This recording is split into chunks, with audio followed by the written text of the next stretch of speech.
Hello, I'm Isaac Hayes III, founder and CEO of Fanbase, and I'm here with a very important message. We are at a turning point in the Black community where we must have equity in the apps we use that scale to billions of dollars. But this time, we own the infrastructure, we own the culture, and we shape the future. And Fanbase is the future. Fanbase combines the free functionality of Instagram, TikTok, and YouTube into an all-in-one platform built for the evolution of social media and monetization.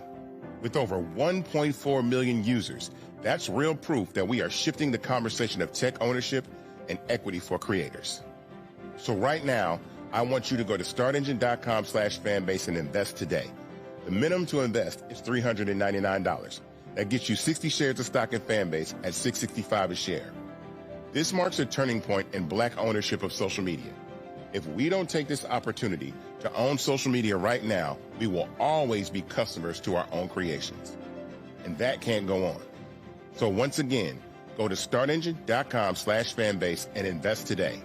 We must own the platforms where our voices live, our stories matter, and where our culture drives the world. Thank you. Black Star Network is here. Oh, no punch! I'm real revolutionary right now. Thank you for being the voice of Black America. All momentum we have now, we have to keep this going. The video looks phenomenal. See, there's a difference between Black Star Network and Black-owned media and something like CNN. You can't be Black-owned media and be scared. It's time to be smart. Bring your eyeballs home. You dig?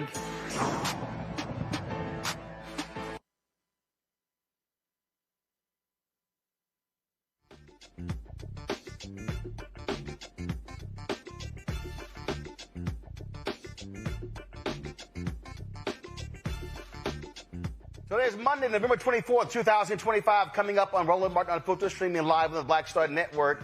The federal cases against James Comey and Letitia James have been thrown out, not due to lack of evidence, but because the prosecutor who charged them was not legally in position to do so. Another stupid move by Donald Trump. Speaking of that idiot Trump, they are saying nursing is no longer considered a professional degree. That's going to impact loans. Y'all do know there's a nursing shortage in America? I'll talk to the executive director of the National Black Nurses Association about this. A nationwide mass blackout targeting Target as well. All these things are happening, folks. We're going to be talking about those two things. Also, we remember Mother Viola Fletcher, one of two surviving members of the Tulsa Race Massacre in 1921. She passed away today at the age of 111. Lots to break down, folks. It's time to bring the funk on Roland Martin Unfiltered. On the Black Star Network, let's go. He's got it. Whatever the biz, he's on it. Whatever it is, he's got the scoop, the fact, the find. And when it breaks, he's right on time and it's rolling. Best believe he's knowing. Putting it down from sports to news to politics. With entertainment just for kicks, he's rolling. It's on go, roll, y'all. It's Roland Martin, rolling with Roland now. He's funk, he's fresh, he's real, the best, you know he's Roland Martin now.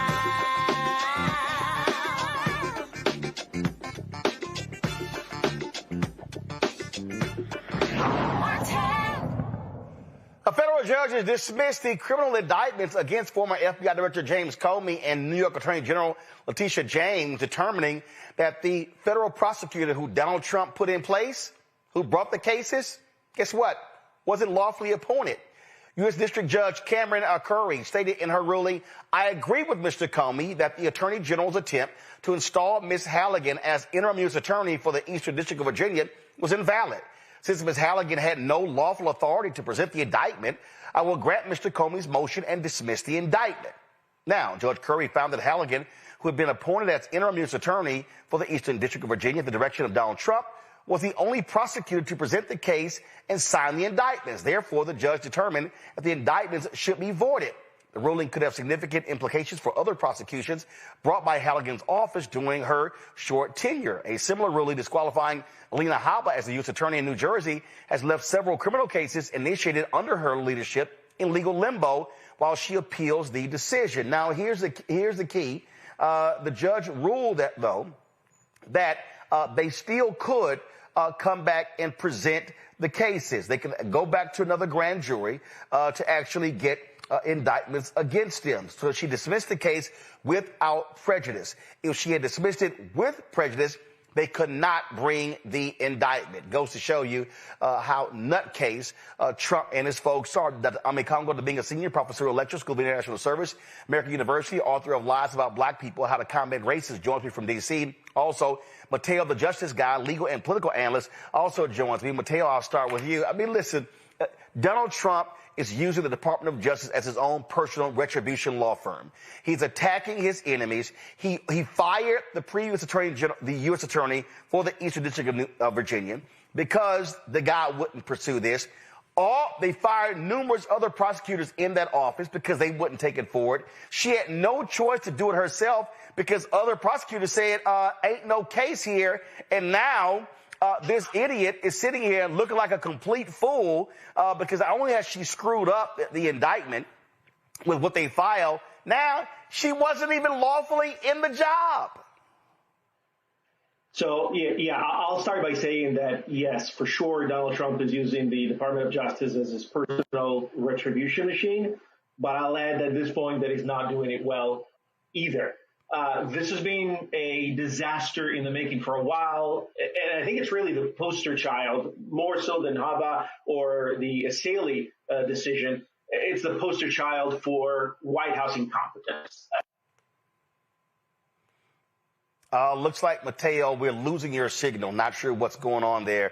Okay, now you go ahead. Can you hear me? Yeah, now we got you.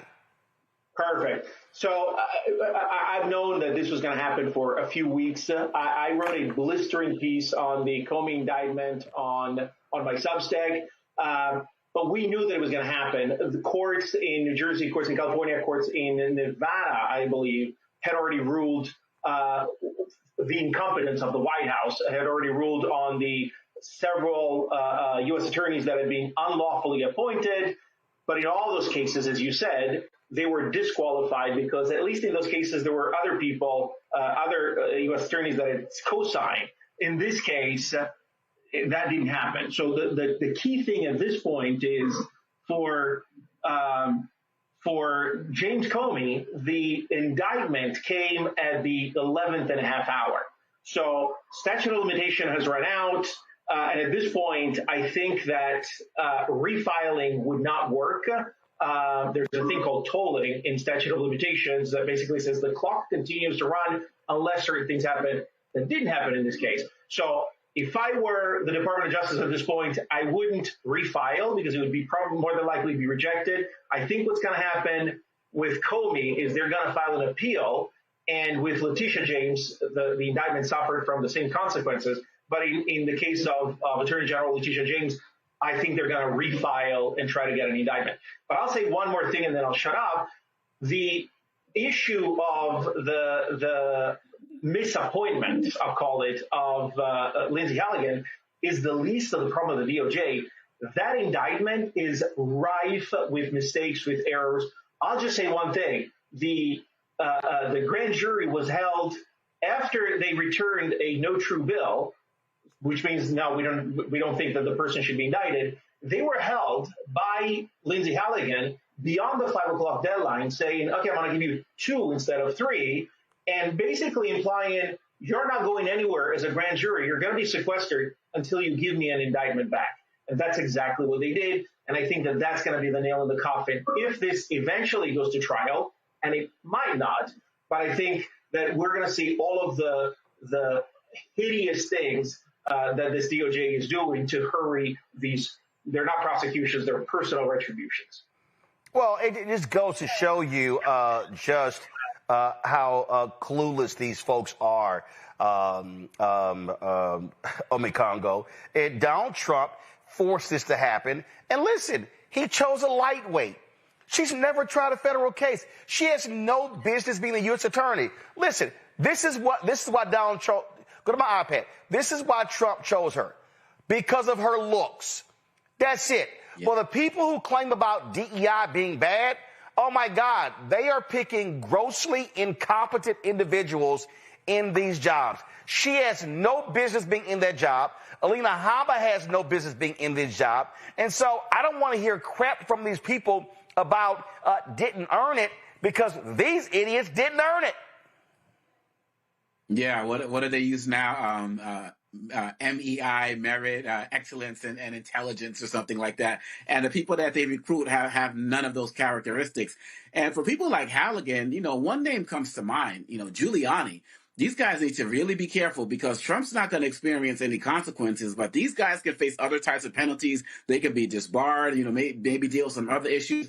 They're going around like this. And the fact of the matter is, with Trump, I don't even know if he'll bring another case as it relates to Comey, because I feel like part of his psyche is the indictment was the point. He got indicted, so he wants Comey.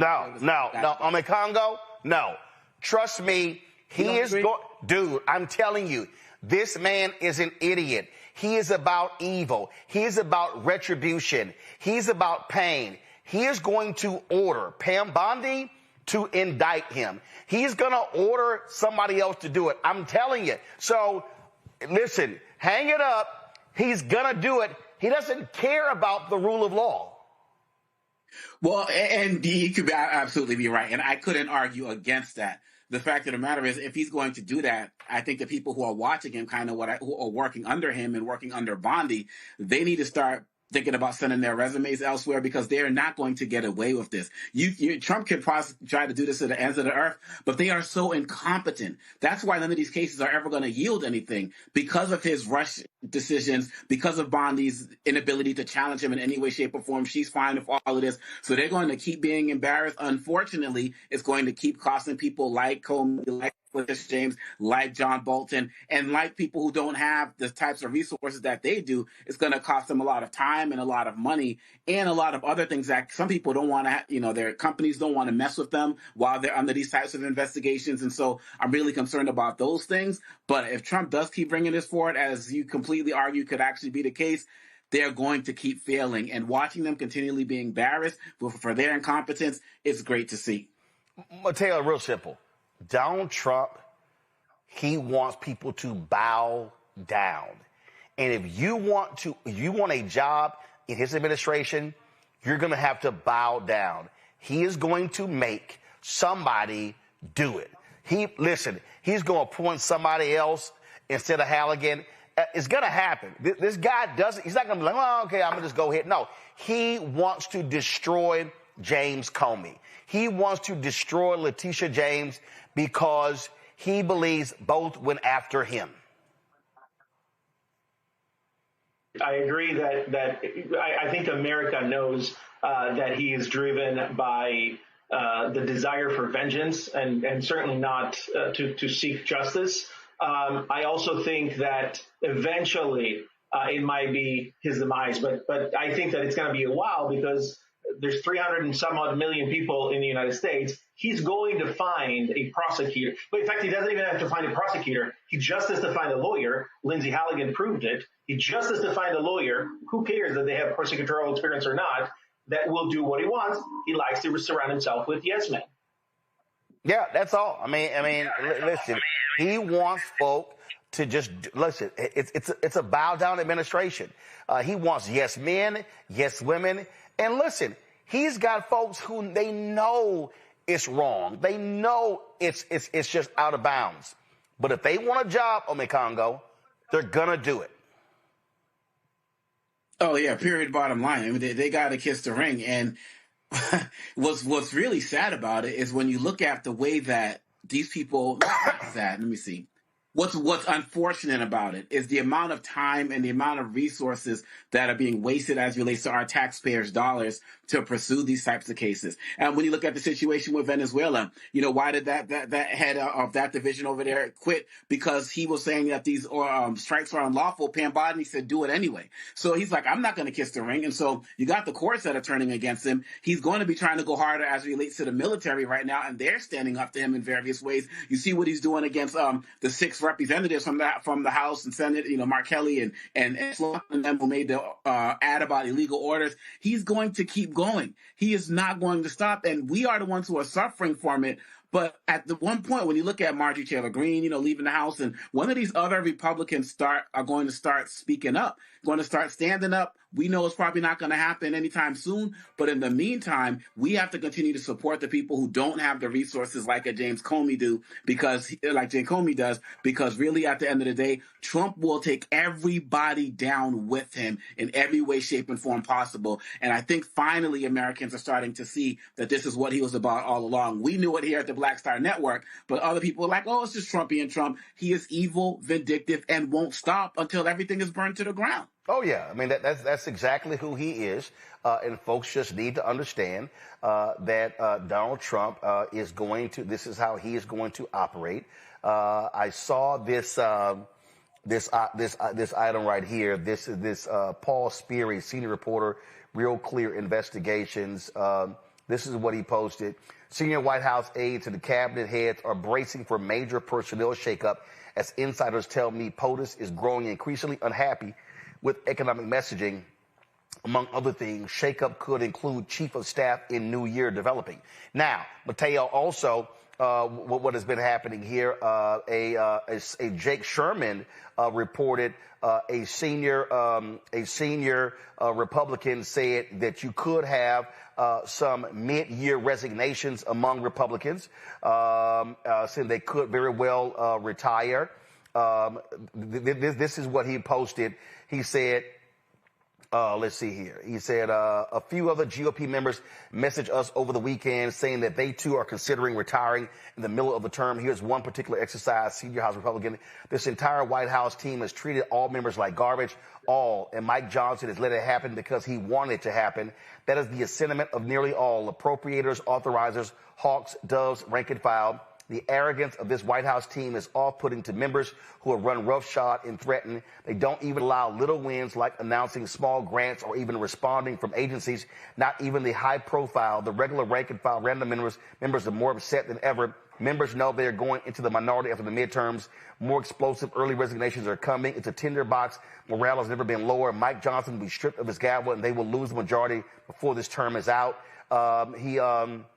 He also said, since this ran this morning 4 hours ago, I've gotten countless text messages from House Republicans agreeing with this sentiment and saying, why the hell should we stay in Congress if all we're going to do is vote on censures and be a potted plant? Well, guess what, Mateo? I don't want to hear any of this whining and crying from any of these damn Republicans. They could stand up to Donald Trump. They only have a once Marjorie Taylor Greene resigns in January, they're not going to have a 2-seat majority in the House, okay? They could easily tell Donald Trump to go kick rocks, but they're afraid of him. They're scared of him. They are weak and they're impotent and they're unwilling to challenge him. And so even Marjorie Taylor Greene, she didn't want to run for re-election because Trump endorsed her opponent. And I'm like, you know what? You suck. You're weak. It reminds me of that punk-ass Jeff Flake in Arizona who kept giving these speeches on the Senate floor, but he was afraid to run for re-election. Bob Corker, senator from Tennessee, same thing. They were so afraid of Donald Trump because they didn't want to lose. Here's my whole deal.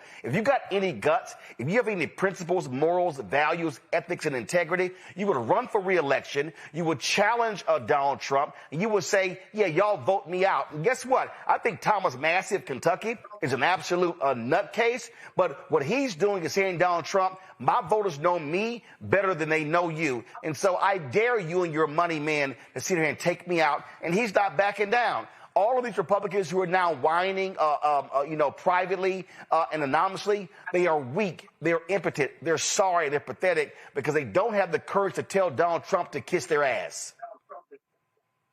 You know, I see two things that are happening here. I see the Marjorie Taylor Greenes of the world, the people that are, generally speaking, are retiring.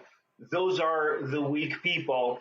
You know, it was okay for all of these Congress people to allow Donald Trump to abuse, manhandle, harass.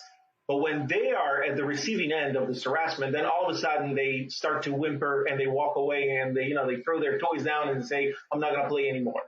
Those are weak.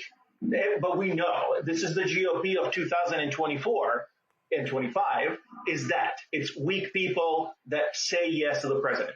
That's one silo. On the other silo, I started to see, we talked about a few weeks ago, we talked about the cracks that I'm seeing in the GOP. And we need to remember that every one of these lawmakers still represents their constituents. They're answering to their constituents more so than they're answering to Donald Trump. The only reason they are following Donald Trump is because they're convinced that their constituents are following Donald Trump. So they're doing what they think their constituents. The moment that stops, and it's starting to stop, because we see the economy is biting back. We see that, prices and the tariffs, all of that stuff is starting to bite back. And even the hardcore Trump followers are starting to say, is this for real or did we get conned? We found out that they were going to get conned back in 2015. It took them 10 years, but they're starting to catch on. And the more that happens, the more these lawmakers are going to say, you know what, I don't need to listen to you, Donald. Go to your corner, do your thing. I hope that starts happening more and more often. Unfortunately, it's happening at the cost of the economy, killing DEI programs, all of that's happening to America. It'll take us a while to dig ourselves out, but people will wake up at some point and say, I don't really need to follow the president. Well, Omekongo, we see exactly what's going on here. These Republicans, all of a sudden, let's just be clear, and this always happens. Folks love power, and these Republicans know they're going to get their asses handed to them in the midterm elections next year. So they would rather cut and run, and guess what? Do like Christian Cinema did, pocket that campaign money and then do whatever you want with it and leave. That's all we're seeing right here. And so they're scared. They're scared of actually, oh, my God, we're going to be in the minority. That's all this is. And so all this whining, whatever. Yeah, no, absolutely. I mean, Marjorie Taylor Greene, I mean, she's leaving right around the time that, her pension's going to be kicking in. So she's going to be getting that congressional pension. She's made millions off of insider trading, from this office as well. So if they really wanted to do something and care about the people, this is Congress. At any time, they can reassert the control that they've given to Trump at any moment, launch investigations, bring people in, find out what Tom Homan did with that Kava money. Like, they can do that if they wanted to. But like you said, wow, it's ridiculous when all of these guys are talking about, yeah, we're going to resign or retire early. It's like they just realized what Marjorie Taylor Greene's realizing. They can cash in and get out scot-free. Because if they were really about the business, if they really cared about the constituents and everything that they've been losing, I mean, Trump's making people reapply for SNAP benefits, for goodness sake. Say they could easily start partnering with the Democrats. There's more than enough votes to start launching investigations and doing the real work. And many of the people in their communities would support them. Donald Trump is underwater on everything, including immigration. So if you want to talk about, striking while the iron's hot, this would be the perfect time for them, especially coming off the Epstein vote. This would be the perfect time for them to say, yeah, now we're going to take our purse strings back. Now we're going to stand up. But you're right. They have an exit strategy, and Marjorie Taylor Greene's going to be leading all of that. And so, hey, if it's Leader Jeffries, majority leader coming soon, I'm here for it. We got that election in December in Tennessee. If that candidate wins, that's another Democrat seat as well. So I'm here for it. We got to keep fighting, and let's keep doing the work to push them out. Because if they don't want to be there, let them go so we can get to work and do what we need to get done. Absolutely. All right. Got to go to a break. We come back. We're going to talk about how these idiots in the Trump administration now are saying nurses are not professionals. It's going to impact their ability to get loans to go to school while there's a nursing crisis in America. Yep. They're idiots. You're watching Roland Martin Unfiltered on the Black Star Network. Next on the Black Table with me, Greg Carr. Our legal roundtable is back in session as we look at yet another potential landmark case being considered by the United States Supreme Court. This one is called 303 Creative versus Elenis, and may be the most important and far-reaching First Amendment, that is freedom of speech, case of our time. It could, depending on how the court rules, open the door for a return of Jim Crow segregation laws. It's true. If you say we can discriminate against one, you're saying we can discriminate against all. That's on the next Black Table. Don't miss it. Right here on the Black Star Network. This week on the other side of change. Book bans, anti-intellectualism, and Trump's continued war on wisdom. This is a coordinated backlash to progress. At the end of the day, conservatives realized that they couldn't win a debate on facts. They started using our language against us, right? Remember when we were all woke and the woke movement and all that kind of stuff? Now everything is anti-woke, right? When we were talking about including diversity, equity, inclusion, and higher education, now it's anti-DEI. All this are efforts to suppress the truth because truth empowers people. You're watching The Other Side of Change only on the Black Star Network. I'm Russell L. Honoré, Lieutenant General, United States Army retired, and you're watching Roland Martin Unfiltered.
So we got a nursing shortage in America. So what do these idiots in Trump's Department of Education say?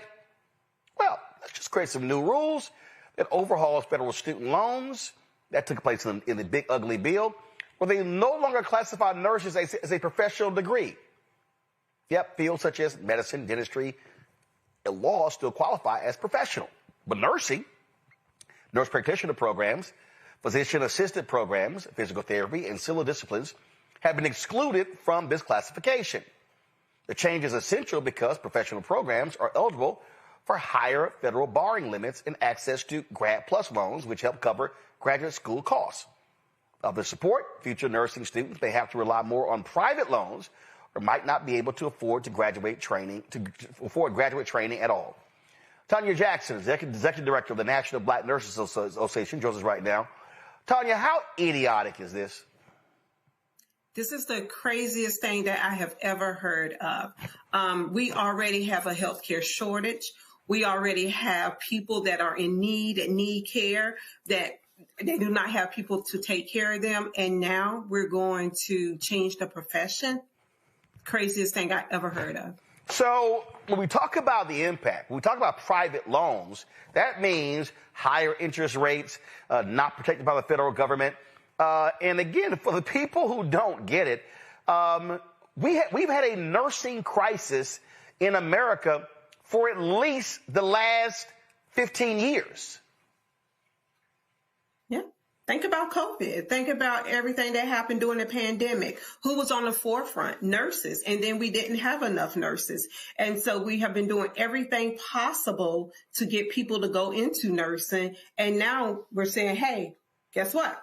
You're no longer a professional. And so what that means is that we can't borrow. It's going to be a cap. They're going to put us into like human service category. And so we're not going to be able to borrow like other people such as doctors, dentists. We're not going to be able to do that because, again, they're not grouping us our graduate degree as a professional. And you know why? It does not make any sense why. They're saying because when we go in as a bachelor level, on a baccalaureate level, we go in as a registered nurse, okay? Or we go in as an ADN or a BSN.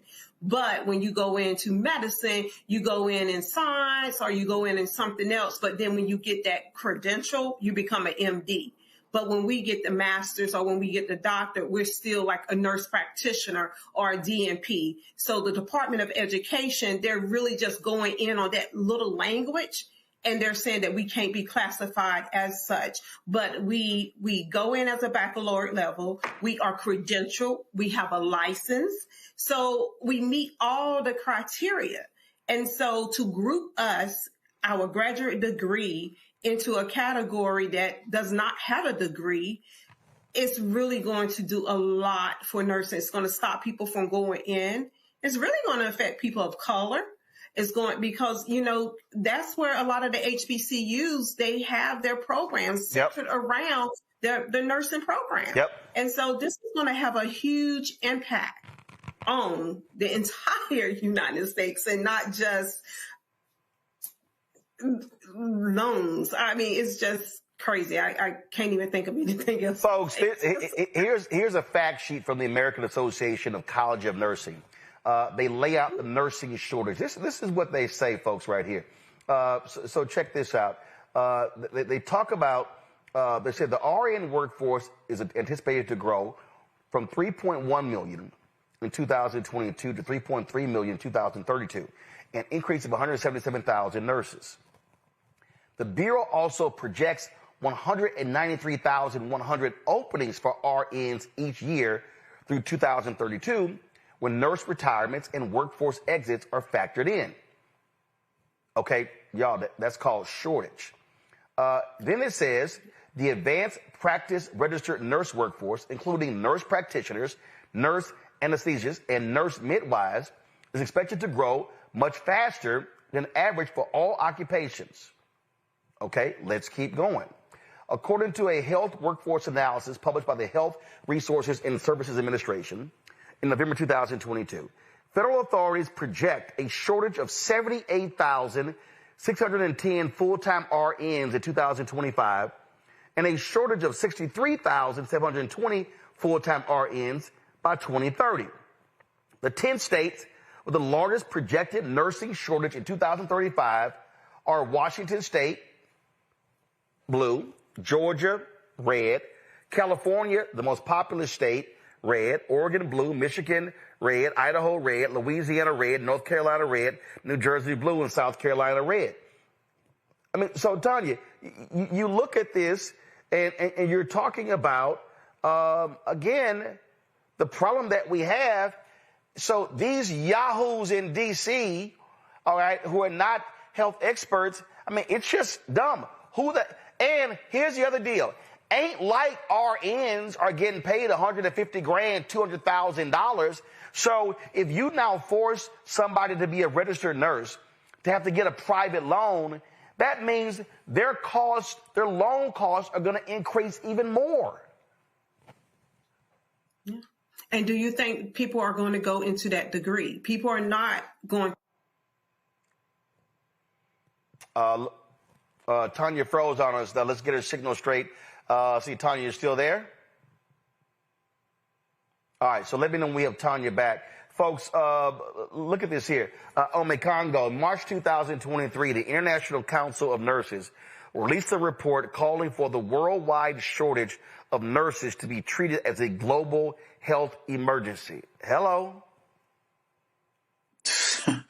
Man, I mean, this is scary. I mean, this is not only problematic on so many levels, but I'm just wondering, like, what are hospitals going to do? Like, and how are we, the average person, how are we supposed to trust the nursing assistants that we're going to be seeing in the future? Because I'm thinking about it like, you know how what they're doing with like ICE and Border Patrol, how they're just bringing in everybody, not doing real background checks. And is that what's going to start happening? You know, are we going to start really wondering about the qualifications of the people who are taking care of us? I mean, this is really dire. And we already know that many of the people who are coming here from overseas to pursue nursing careers are also not coming here anymore from policies. And again, this goes back to what we were talking about in the last segment. This is something that members of the House could speak up on. People in the Senate could speak up on if they really gave a damn. But when you see what's happening with this, when you see what's happening with SNAP benefits, when you see what's happening, we talk about so much on this show about Trump's plan to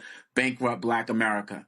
But we always remember that whatever they do to us, the rest of the country is going to suffer as well. So it's like it's just bankrupting the country morally, health-wise, spiritually. It's disgusting, but this is actually deadly, Roland. This is actually deadly. And where the people are going to stand up? This sounds like something that so many of these guys in these red Republican House members, it seems like something their constituents can get behind, because last time I checked, they need nurses too in rural America and in these red states. Where are they? Speaking up, not happening. Mateo, look at this here. According to the Academy of Nurses report, U.S. nursing schools turned away 65,766 qualified applications for baccalaureate and graduate nursing programs in 2023 due to insufficient number of faculty, clinical sites, classroom space, and clinical preceptors, as well as budget constraints. So we turn away faculty, we turn away students. Now it's going to exacerbate the problem. And so, and guess what? As the baby boomers, as they get older, who the hell is going to care for them? You take Gen X, all right? Gen X is now, look, so I'm born, so I just turned 57. Gen X is 3 years away from 60. So you're going to have baby boomers who are going to be in their 80s, Gen Xers in their 60s. National emergency. So, I'll start by saying your guest earlier was wondering why this is happening. I think I know why this is happening. It's happening because the government is trying to cut as much funding as they can, wherever they can, and they chose the group without a strong lobbying backing, which is nurses, made primarily of women. So they're going after the weakest possible prey to cut through programs. But I think that there's an additional element that nobody's talking about. Congo touched on it, and I appreciated that. I think that we're all looking at what does that do to nurses and nursing students. Nobody's looking at what that does to the traditionally underserved communities, because those are the communities that are going to be feeling it the most. Those are the communities that nurses usually prefer not going to. And those are going to be the pools that are going to be drying up earlier than others. And that creates a bigger problem. Obviously, I always look at things from a legal perspective. But this reduction in available professional pool in those communities could become a Title IV disparate impact issue, which is basically what the federal law says, that you cannot make decisions that impact certain communities, especially if they're a protected class community, disparately than the average. And the Supreme Court, time and time again, has said that these disparate impact issues are not looked only if there's an intent to hurt these communities, but they're looked at even if they're race neutral on their face, they can still violate civil rights principle if their effect is to disparately impact protected groups. And this is exactly what is going to happen. I guarantee you, write it down, today's date, 5 years from now, 10 years from now, we're going to see Black communities, Hispanic communities, rural communities, the traditionally underserved communities are going to get sicker faster. And we talked about many times how Black Americans are already disproportionately underserved when it comes to healthcare. We looked at the lady that had to basically give birth in the triage room because she was not listened to. This is going to happen more and more often, with more and more severity. And we need to stop it right now. Congress needs to act. They got Tanya back. So, Tanya, how are you and others fighting this? What do y'all plan to do? So we have organized several of the ethnic organizations have came together and they have written petitions. The Nurse Association, American Nurse Association, they actually just did a call. And so within 48 hours, they had 130 signatures. So we are all signing these just petition. We're advocating. We're calling our Congress people, and we're letting them know that this cannot happen. This is going to have a huge impact on their areas, their districts, on their states. So we're fighting it, but we're standing up. We're standing up together, and we're just really letting everybody know that this is we can't march. This is a time we can't march. We have to show facts. We have to show that we're professionals and that this is something that needs to be done. And we're just fighting it. Once we got over the initial shock. So it was an initial shock at first, given the state of, healthcare. So, Ms. Jackson, one of the things that I was concerned about is what is the average person? What should we be expecting as it relates to the quality of care going forward? Because I find myself wondering now, as I was mentioning, like how they're hiring like unqualified people to serve as like ICE agents. They're not doing background checks. Is that going to be the future of hospitals? Just kind of bringing in people with semi-standards to fill the need? Is that what we're talking about here, or am I over-exaggerating?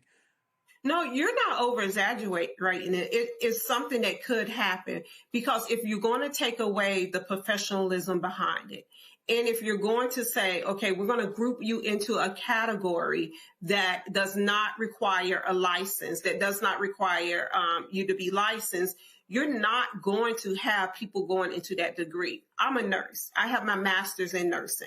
I'm not going to, waste all this money, all this time and not be considered a professional. So you're not the pathways that we have where people, are grooming, going into it. People are not going to want to go into nursing. And if you think about it, when you think about someone that takes care of you, if you go to your doctor's office, and I'm not bashing my colleagues, my medical doctors, I'm not. But what I'm saying is you see a lot of nurse practitioners that have assumed that role as your provider because of the shortage. You're not going to have that any longer. You're not going to have that if the student has to bear the cost of the loan. You're not going to have that. They're slicing the loan cap, the lifetime cap, by almost a half. So before we could get almost $200,000 for our terminal degree, we're not going to be able to do that any longer. So you're not going to find people going into nursing, especially people of color. All right, then. All right, well, we'll keep watching this to see how this all turns out. Well, thank you. All right, thanks a bunch. All right, folks, lots more to talk about right here on Roland Martin Unfiltered. You've got redistricting, Supreme Court case. We'll tell you about what happened with that over the weekend. Also, mass blackout, saying, folks, listen, don't spend anything. Plus, there's going to be a boycott in D.C. at Target on Saturday. We'll talk about that as well. Plus, we lost Mother Fletcher. She, of course, is the one of two survivors of Tulsa Race Massacre. She passed away at the age of 111. Folks, you're watching Roland Martin Unfiltered on the Black Star Network. Be sure to support the work that we do. Join our Bring the Funk fan club. Your dollars allow for us to be able to do the stories and cover the things that matter to our community. If you want to contribute via Cash App, use the Stripe QR code. You see it right here, bottom left-hand corner. That's for also credit cards. PayPal is R Martin Unfiltered. Venmo is RM Unfiltered. Zelle, Roland at RolandSMartin.com, Roland at RolandMartinUnfiltered.com.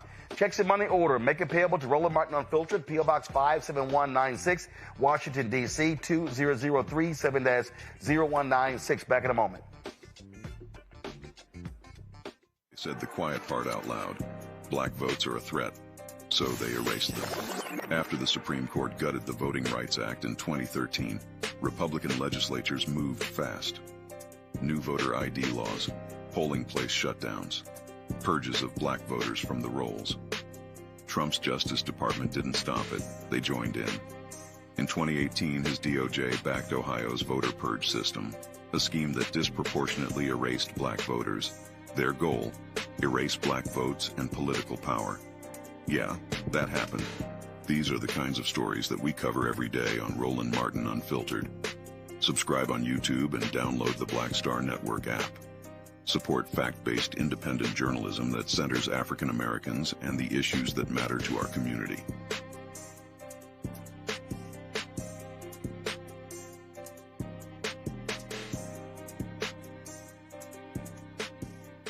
This week on the other side of change. Book bans, anti-intellectualism, and Trump's continued war on wisdom. This is a coordinated backlash to progress. At the end of the day, conservatives realized that they couldn't win a debate on facts. They started using our language against us, right? Remember when we were all woke and the woke movement and all that kind of stuff? Now everything is anti-woke, right? When we were talking about including diversity, equity, inclusion, higher education, now it's anti-DEI. All this are efforts to suppress the truth because truth empowers people. You're watching The Other Side of Change only on the Black Star Network. Hatred on the streets, a horrific scene, a white nationalist rally that descended into deadly violence. White people are losing their damn minds.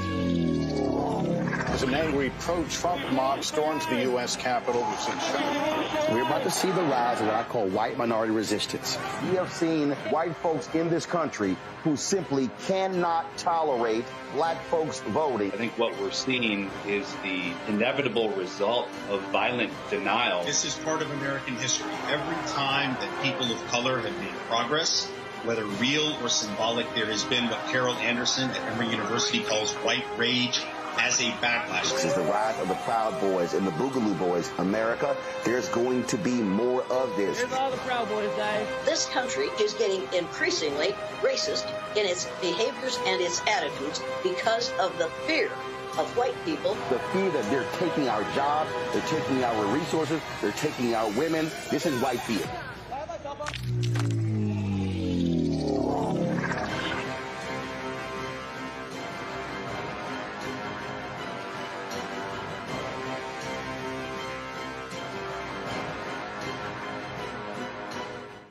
Hey, this is Motown recording artist Kim. You are watching.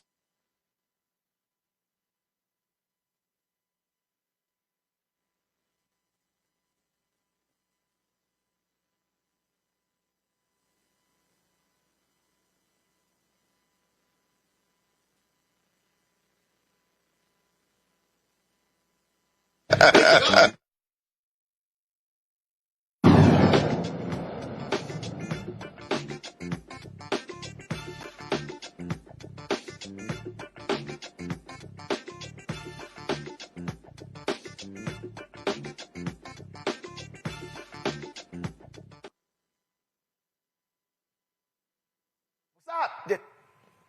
Do I have the guess?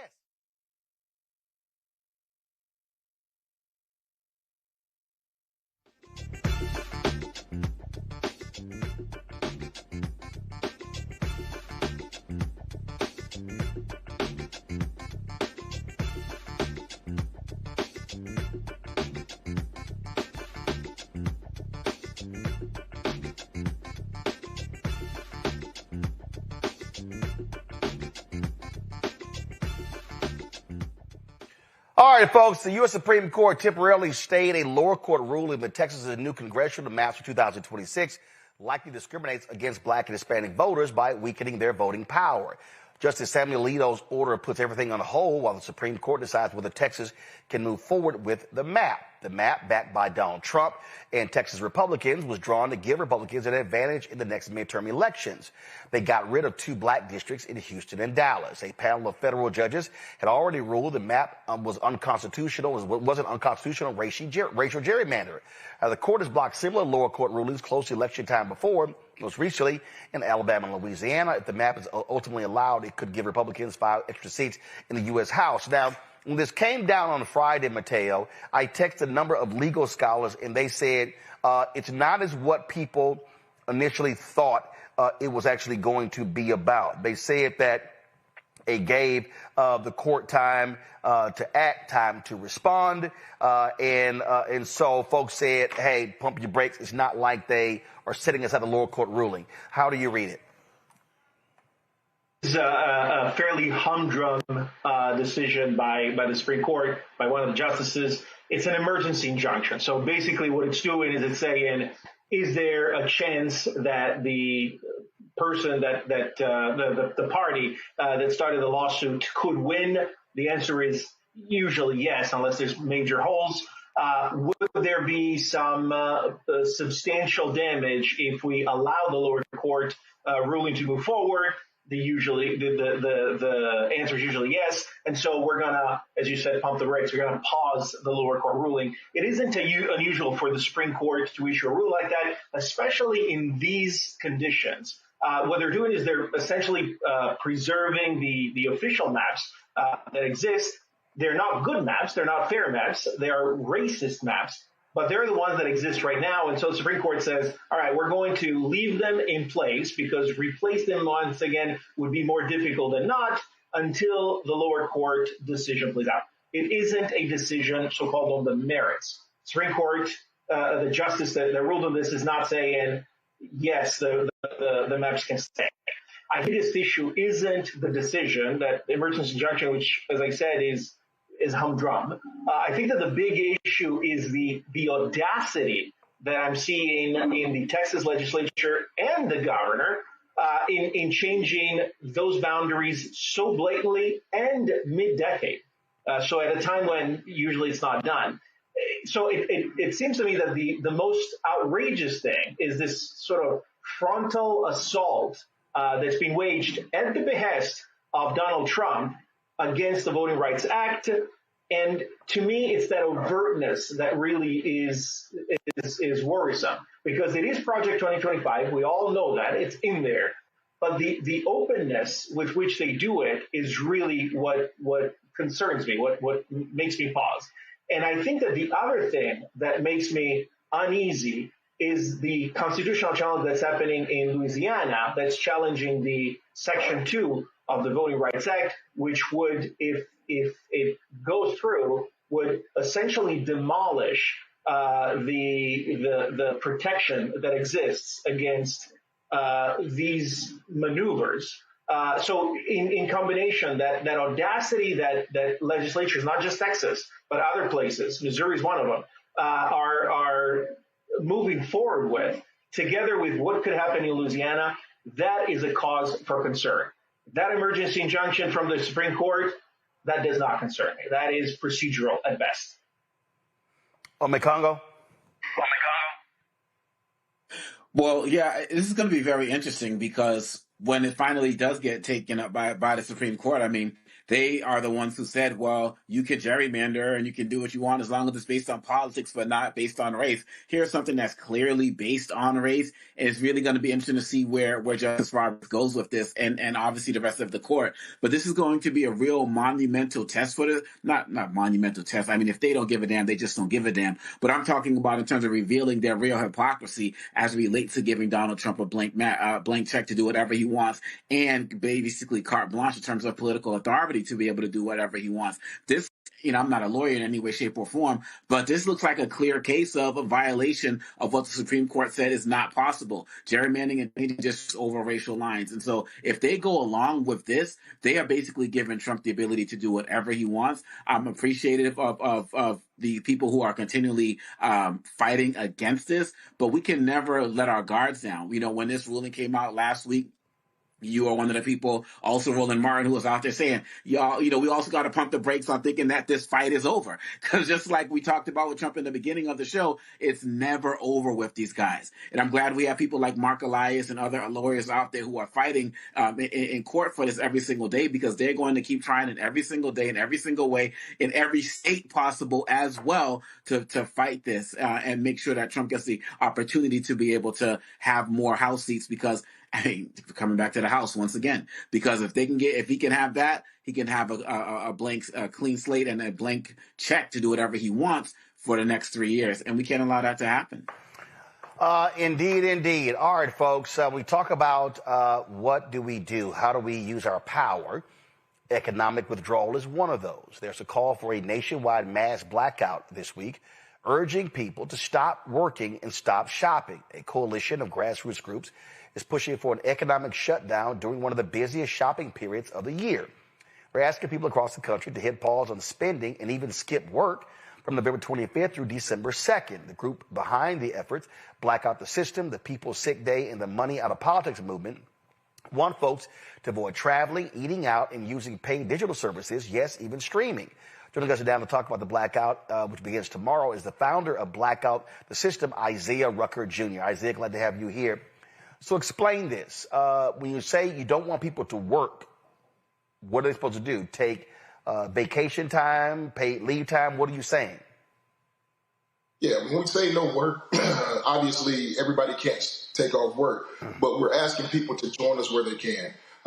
We know that everybody's situation and circumstance is different. So objectively, the first thing we would request is that if you could put the PTO in, vacation, sick time, utilize that. We're not trying to take money out of your pocket. In fact, we're trying to make sure that money get back into your pocket by driving a wedge between our resources, these corporations, and this corrupt government. And so if you can take those days off, great. If you can take one day off, let's make it Black Friday, right? The objective is to do everything we can. And it's not about some of us doing it all. It's about all of us doing some. And that collective power is what really makes the impact. I am a firm believer in data and tracking. How are you doing that? Are people signing up? If so, where are they signing up? Yeah, so we got people signing up on blackoutthesystem.com. We have a specific website, the Mass Blackout with the Coalition. There's over 82 organizations, movements, and groups who have come together.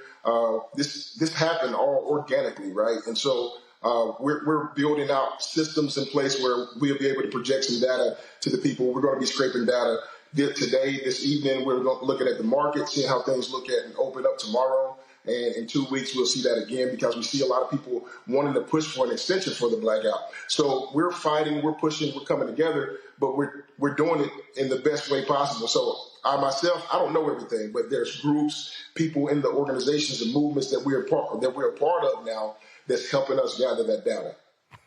This is the website right here. And so I'm looking at the information on here.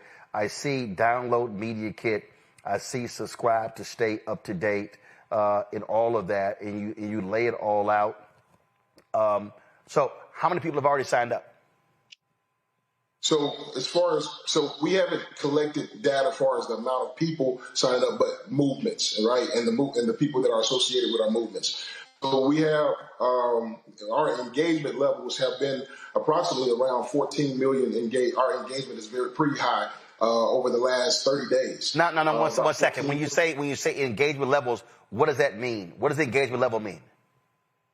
So people who have communicated that they're going to be a part of the blackout, you'll see different interactions on social media posts, other people posting their videos, their information, putting it out to their group and communities and things of that magnitude. So we've seen that not only here in the United States, across all 50 states, but also in places like Canada, the UK, Australia, South America.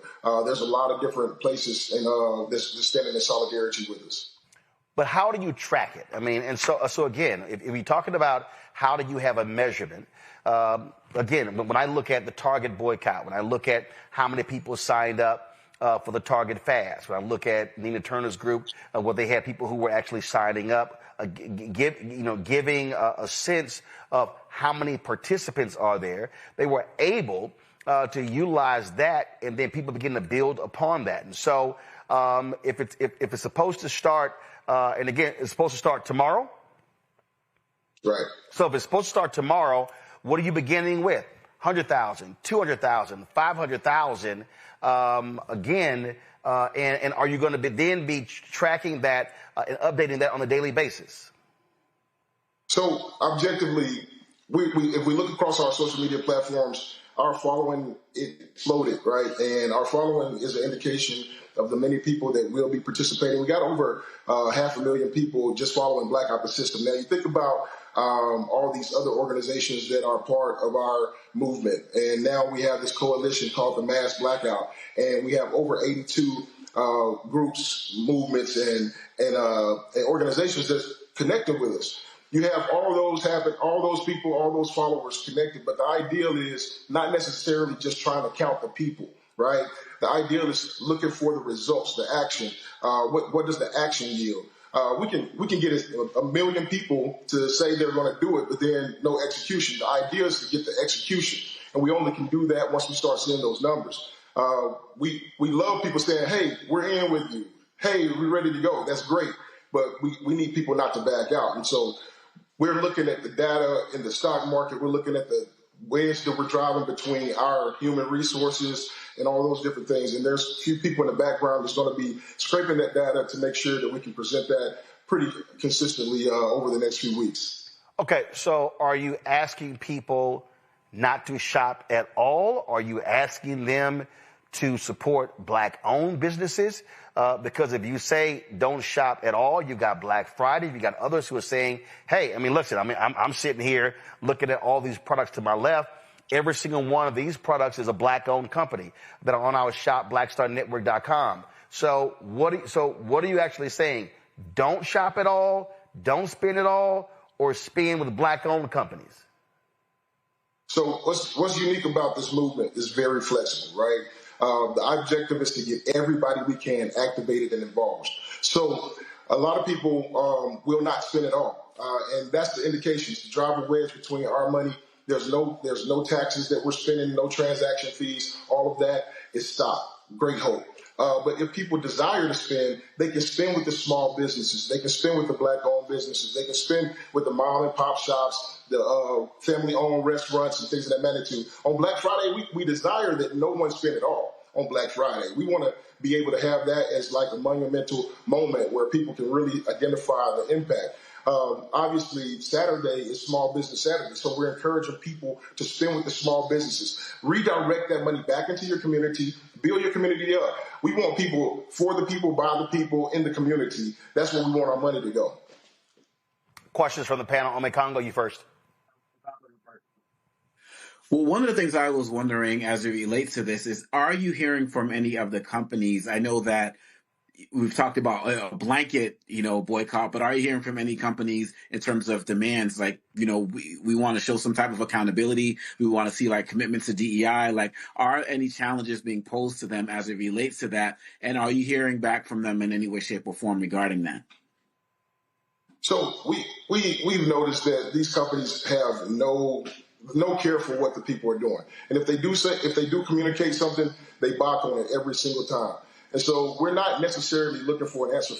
Right now, it's a stance of unity across all races, cultures, and classes, and we're coming together to drive that wedge between our resources and these corporations. And so it's not necessarily asking them to do anything. We're showing them that we have the power. And this is a second wave. We did this before September the 16th through the 20th. We're doing this again, and we're picked up a whole lot more steam. That means that there's a lot of people who are more aware about the situation, and ultimately we're looking for a culture shift where people can really get into the small business space, be intentional with their spending, be more attentive to what they're doing with their money, with those exchanges that they're going to have with the people. In regards to these organizations and whether or not they will make an adjustment, it probably won't matter, because when the people have it in their heart that they're going to take care of their communities and spend with their community, those people won't get our dollars again. Patel? So, yeah, first of all, fantastic operation. I am a huge believer in this. I have a term that I use. It's called a civic firewall, which is creating a firewall between us and the ability of the government to impose itself on us. As I read about what you're doing, the mind immediately went to the Montgomery bus boycott, which is the greatest example of how people united through defiance, right? Can promote and influence change. That boycott lasted almost 400 days, if I remember correctly. So 382. And in fact, Mateo, glad you brought it up. We're going to actually be in Montgomery next week because they're having festivities all week next week for the 7th anniversary of the Montgomery bus boycott. So I think that is fantastic. My question to you is, where is the staying power of this? So I am 100% with you. I'm not going to shop. I'm not going to spend any money. If I spend any money, it'll be Black-owned business. It'll be immigrant-owned business. It'll be small businesses. And then what happens after next week? What are some of the things that you have organized or that you're planning to organize? Yeah, so that's what we love to do. This is a tactic. This is pushing back against these corporations and pushing back against corrupt government. And we implement this tactic to get people more engaged, giving them something they can do. On our website, the Mass Blackout, there's over 100 things that you can do. You can go to that spin wheel and you can click that spin wheel, and it can introduce people into ways to get involved in their communities, really creating a civic force. There's more ways to civic activity than just voting. And so we're getting people involved in their communities in a very large way. So again, this is about a culture shift. We love the Blackout. This is an example of us coming together, showing that we can come together, united fronts across all races, cultures, and classes. But this is a culture shift, meaning that we have to adjust the paradigm, the way we think about our money, how we use our money, and how intentional we are when we spend. And so in December, we're projecting a new rollout. It's called Revolution, and we're going to be talking about divesting. So it's called Divestment December. And we're going to be talking about how people can look at their budgets. The statistics are approximately 85% of the people in the United States don't have a budget. So their money is falling through their pockets. Imagine what happens when they get real intentional with their money and where it's going. And then on top of that, we're going to be hosting different lives all the time. We're building a web. It's called a community web. So we got pillars that's within our organization, and we're going to be creating chapters throughout the whole United States. On our website, Blackout the System, we also have a location. People are funneling information to us where they can see mutual aid, people who can help with food, people who can help food scarcity, people who can help with clothing. All those different things will be centralized on our website. And so as we push back, we're simultaneously building community, because the opposite of greed, right, is community. And that's exactly what we're producing. And so right now on the surface, we're seeing everybody excited. They're pushing back. They're saying we're going to take our money back. But then we want to reinvest into our community, but we got to know how to do that. So education is key, and we're building community and ways people can get that information. All right, then. Again, if people want to get more information, what they should do is go to themassblackout.com, pull all the graphics up, pull them all up. This is, of course, the TikTok, YouTube, Facebook, Instagram, and what's that last one? I don't know what the hell that symbol is. What is that? That's Substack. Got it. Substack. I don't use it, so I think we got one, but I don't use it. So that's Substack. All right, that's all of them. But the website, y'all, is right here, themassblackout.com, themassblackout.com. All right, Isaiah, I certainly appreciate it. Thanks a lot. Yes, sir. Thank you. Folks, we come back. We're going to chat with Pastor Jamal Bryant about a protest happening at Target this Saturday. The Target blackout also continues. We'll tell you all about that. You're watching Roland Martin Unfiltered on the Black Star Network. Support the work that we do. Join our Bring the Funk fan club. If you want to contribute via Cash App, use the Stripe QR code. You see it right here, bottom left-hand corner. Credit cards as well. PayPal is R Martin Unfiltered. Venmo is RM Unfiltered. Zelle, Roland at RolandSMartin.com. Roland at RolandMartinUnfiltered.com. Checks and money order. Make it payable to Roland Martin Unfiltered. P.O. Box 57196, Washington, D.C. 20037-0196. Back in a moment. Next on the Black Table with me, Greg Carr.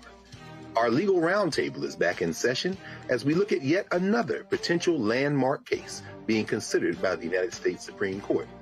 This one is called 303 Creative versus Alennis, and may be the most important and far-reaching First Amendment, that is freedom of speech, case of our time. It could, depending on how the court rules, open the door for a return of Jim Crow segregation laws. It's true. If you say we can discriminate against one, you're saying we can discriminate against all. That's on the next Black Table. Don't miss it. Right here on the Black Star Network.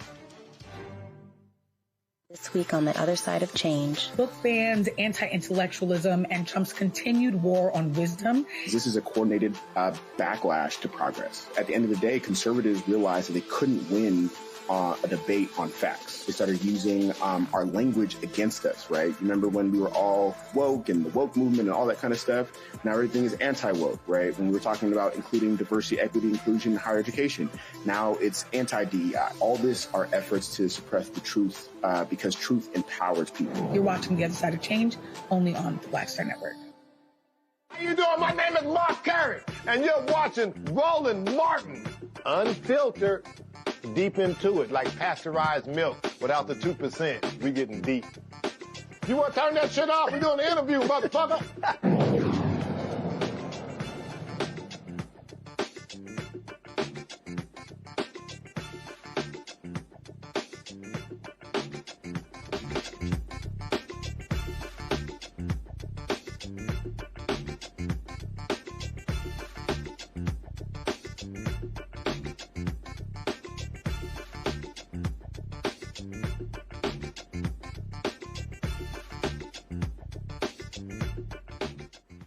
Folks, for almost a year, the boycott of Target has been going on all across the country. It has had devastating impacts on Target's stock price as well as its revenue. And, of course, Black Friday takes place where all of these companies are looking to get people, as many people, into their stores as possible. And guess what? That Target blackout, that Target strike, that Target fast, it continues. It has never stopped. Joining us right now is the person behind the Target Fast, Pastor Jamal Bryant. Glad to have you here. Pastor Bryant, we've been covering this, and one thing we've talked about is the continued action, to get people to understand that this thing is real. It's happening. And people have been saying, well, what about other companies? And we said, well, hey, first of all, you need to understand what happens with one company. How do you build that? Earlier, we were talking about the Montgomery bus boycott. That was a 382-day boycott. The anniversary, the 7th anniversary, was actually next Friday, December 5th. And this boycott has been working. Target refuses to actually come to the table to talk about how they're going to fix it. And so as a result, we still are staying away. No, we pressing all gas and no brakes. And so in the fourth quarter of the year is where companies try to turn around. It's called Black Friday because companies are trying to get out of the red. We've got over $2 trillion worth of spending power, but we've not done it in a targeted way, no pun intended. And so this weekend, we're asking people significantly not to go to Home Depot, not to go to Target, not to go to Amazon, but to spend expressly with Black businesses. And obviously, when we talk about this, there have been efforts to sit down with them. You were part of a meeting with their previous CEO, who's now chairman of the board. And listen, they've made a decision that they're not going to really move forward. Frankly, so many of them are scared to death of Donald Trump and their constant attacks on DEI. And so they've decided that, kissing his butt is more important than listening to the black consumer. Bloomberg has now listed Target not as a safe stock. When we started the Target fast, Target was at $145 a share. It has now plummeted to $83 a share. The CEO that Roland just referenced is transitioning to be chair of the board. The new CEO starts, if you can believe it, on the first day of Black History Month. They have had market share losses for 3 consecutive quarters, and they've given no acknowledgement to the impact of the movement. But I want to thank all of you who are a part of this community, who have driven the extra mile, have turned a blind eye, and have not supported Target and standing with the movement. I'm grateful. If I go to, let's see here. Let me blow this up. Give me a second to the point that you just made. And I wanted people to understand. So Target said, hey, we never actually made an announcement. This was a leaked memo. Well, I read that memo, I think, came out on Thursday, January 23rd. Then you had a couple of local groups, the Kima Levy and others in Minneapolis, Nina Turner's group. They called for the boycott, joined by Tamika Mallory, Until Freedom, March 5th, if I'm correct. That's when your Target fast began. Henry, go to my iPad. I want y'all to understand the numbers. This is actually, so if I go to Friday, January 24th, this is the day after Target, that memo came out regarding ending their DEI programs. Their stock was $137.89. Today, at the close of business, their stock is $84.54. That is a drop of $52.65. That's a drop of 38.38%. And let's just be clear. Target likely thought, well, this is going to be short term. This is not going to last. A lot of companies thought that. They didn't expect this would be going on headed towards its 11th month. And so I think they now understand what happens when not only we stay out, it impacts other folks stay out. In talking to Nina Turner, they tried to do an end around by going to the Latino community, and they said, no, we standing with the black folk. Then you've had other organizations that have joined on, other labor groups as well. So this has been building and building. No, it is a movement in every sense of the word. I'm grateful to see how many people have put their hands to the plow. Their foot traffic has dropped by 9.7%. Their online spending or shopping has dropped by 7.8%.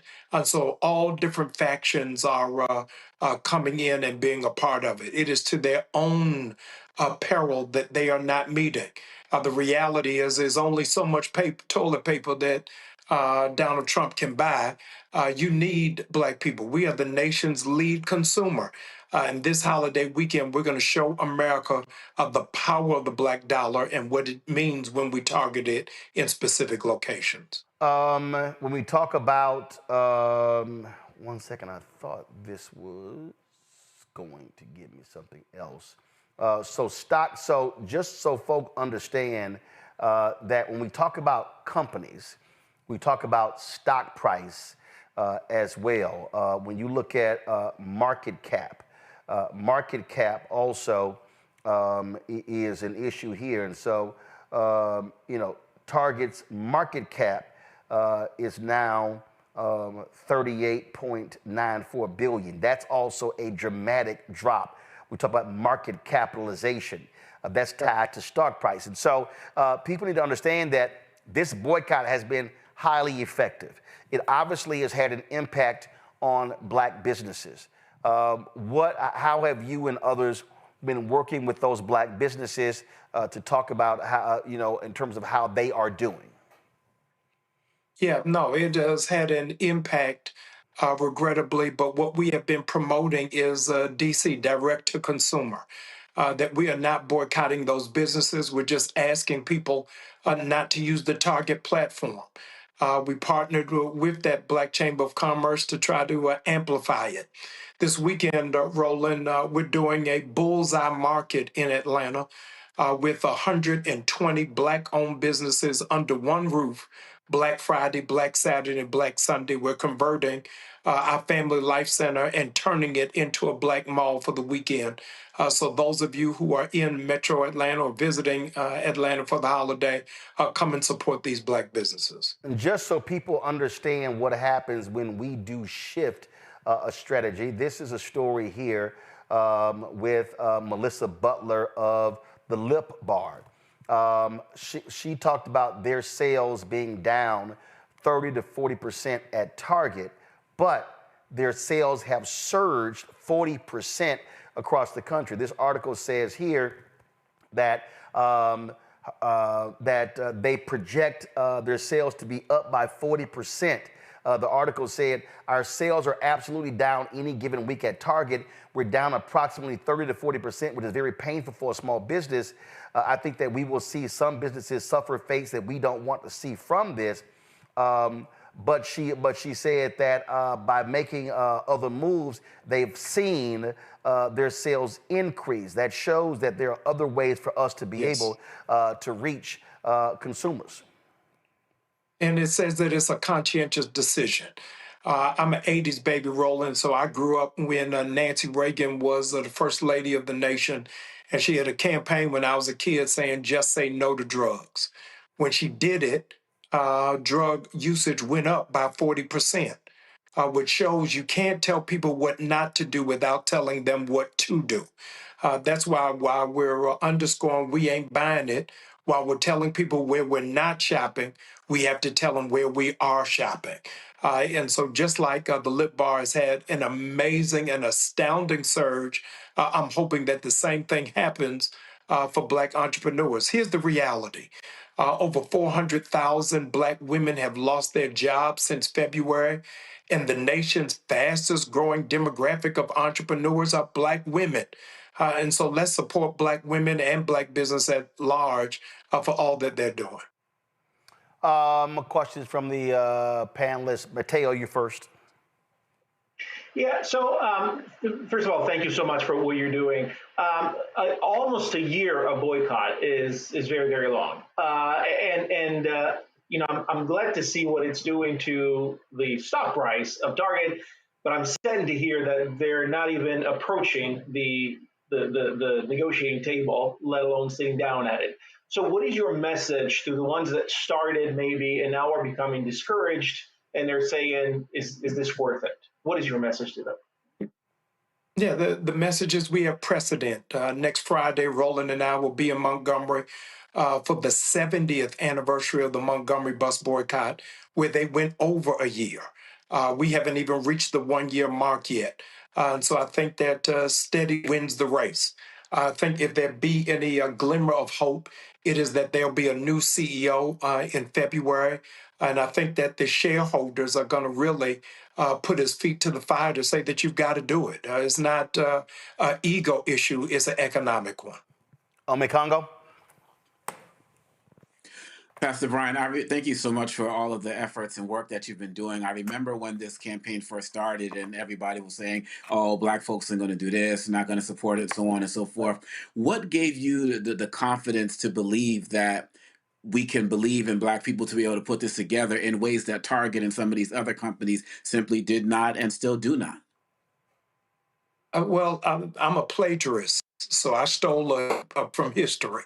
That the Black church needed to get involved and engage. Some amazing super bad sisters in Minneapolis started the boycott. I started the fast to get the churches back involved and engaged. The secret weapon of the Montgomery bus boycott was the spiritual entity. And I knew if the churches could find some buy-in and some spiritual grounding, that it would catapult us to success. And I'm grateful to see churches re-enter the conversation about social engagement. this Saturday in D.C. There's going to be a picket line, 3100 14th Street, beginning at 11 a.m. Talk about that. Yeah, so let me give high commendation to our brothers and sisters in D.C. who have been picketing for 37 weeks. Amazing strength and amazing courage. Transparently, Roland, I was tentative about doing protests at the beginning of it because I figured if you could get a felony for outside of Target. Actually, hold on. You actually broke up. You said if you could get a felony, then it cut out. Go ahead. Yeah, I said at the beginning of the movement, I was reticent about doing public demonstrations because they were handing out felonies for people protesting Teslas. So I thought that Black people outside of Target would be a deer in the headlights. But this group in D.C. for the past 37 Saturdays have been outside of Target. So Nina Turner, Tamika Mallory, and myself are coming to stand with them on this coming Saturday at 11 o'clock. Now, obviously, what people want to know, this is going to be a year come February 1st. That's when the boycott started. The Target fast began March 5th. Are you and others talking about adding a company or other companies beginning in 2026? Oh, no, absolutely. We are actually going to be meeting about that as soon as we get through this We Ain't Buying It weekend to really focus in and hone on where it is that we are. But my faith says that by February, Target is not just going to have to come to the table, they're going to have to come with place settings. All right, then. Pastor Jamal Bryant, we surely appreciate it. Again, folks, if you are in Washington, D.C., you can see it right here. That boycott is going to be at 3100 14th Street Northwest in D.C. beginning at 11 a.m. Are y'all going to be live streaming it? If you say so. Well, if y'all going to be live streaming, let us know so we can pick up the feed. Yes. I'll be in Texas personally, but certainly let us know so we can put it out there. Roland, let me say one thing before I go. You were the very first to give the Target boycott a stage and a platform, and I'm grateful. So I want to challenge every church. Roland is raising support $1 million by December 31st.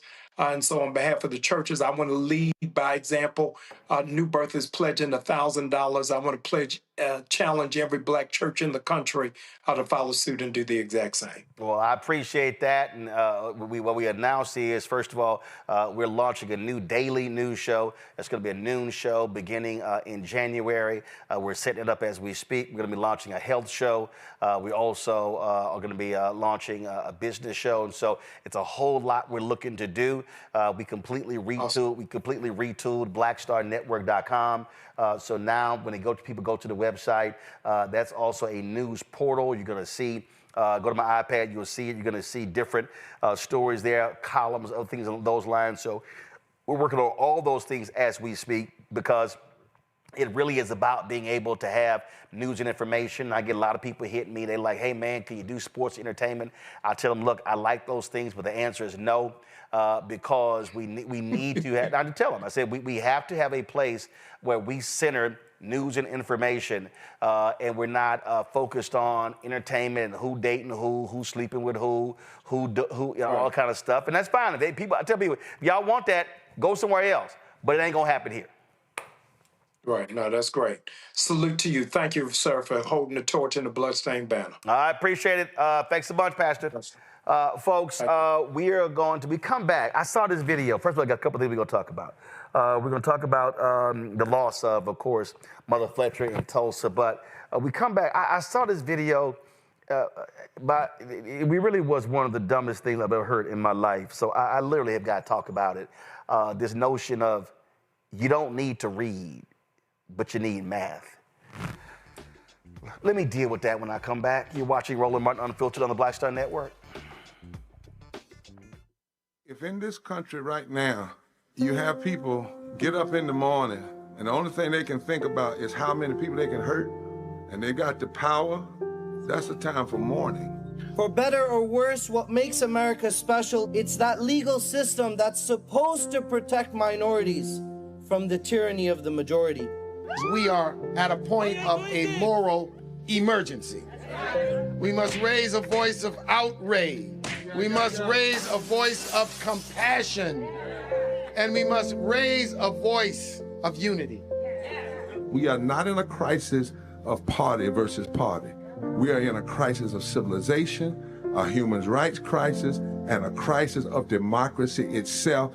And guess what? You've been chosen to make sure that those that would destroy, those that would hate, don't have the final say, and they don't ultimately win. Michael McMillan, President and CEO of the Urban League of Metropolitan St. Louis, and you are watching Roland Martin Unfiltered. You know, it's a lot of... Let me start this way. Somebody posted something that I thought was hilarious. They said, can we please have a $7,000% tariff on podcast microphones? When I saw that, I thought that was pretty funny when I read that. But because everybody and their mama now got a podcast and everybody talking, it does not mean that you should listen to anybody and everybody. And so this has been circulating on social, and this is rapper Jules Santana. I don't know what podcast he was on, but this dumb shit was actually said publicly out of this boy's mouth. I think that shit gonna take over. Nah, but seriously though, you should though. We gotta start teaching our kids though, just financial wealth and literacy and all that shit early, because by the time they get to 9th grade, they should be just learning how to start businesses and how to. But they don't really need to know how to read. Wait, stop. I ain't gonna say that.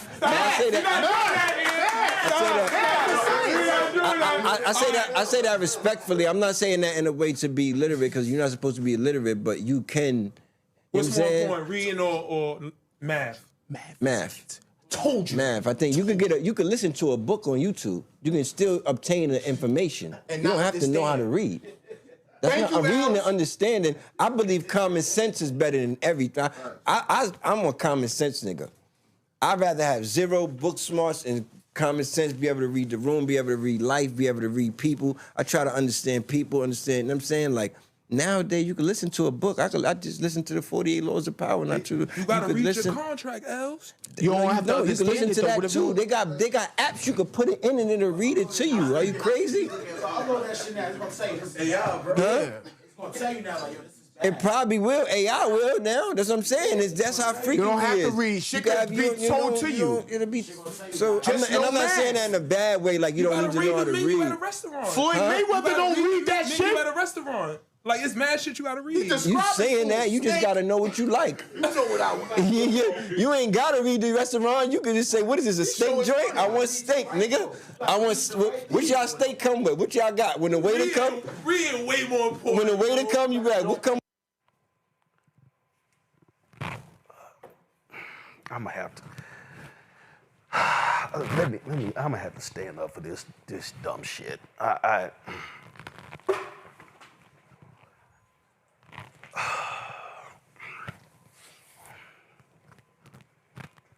How on earth can your ignorant ass say out of your mouth that we need financial literacy, but we don't need literacy? How? I think by the 8th, 9th grade, our folks should be launching businesses. Okay. How are you going to launch a business if you don't know whether you need an LLC, whether you need an S Corp, whether you're going to be an Inc? How do you even know what type of company you're going to have to launch? Jules, how are you going to know where you should incorporate your business, whether it's in Delaware, in Nevada, in Texas, or some other place. I own this. I own this, and so I'll turn the lights up over there. So you can listen to a book. You can listen to a book. Okay, you can listen to a book. Okay, so here's what I need to know, Jules. In order to plug up and turn on and activate this TV from my control room, what should I do? Switch this camera over here. Y'all can't see it. So this TV monitor here, there's a wireless Hollyland device that is connected to this TV that sends the signal from, in fact, put the program in this monitor, Henry. I think we can be able to do that. So Henry is at the switcher. He has to be able to read something to know how to actually do. Let me walk over here. Let me walk over here. So let's see here. So I'm standing here well, which camera am I looking at? I'm standing here. So let's see here. This is a Sony robotic camera. Turn the lights up. Turn the lights up behind me. This is a Sony robotic camera. That's a tripod. Matter of fact, this is a pop-up. This is a pop-up. Henry and I were at the Miami F1 Grand Prix race, and we saw the folk from Sky Sports sit here and do this. Zooming out. We were at the race, and the guy walked over and he pushed this all the way down, and me and Henry went, "Oh shit!" We like, "Hold up, what?" We like, "Wait, how you do that?" So we then walked over, and he then told us where they ordered this from. We went to the website.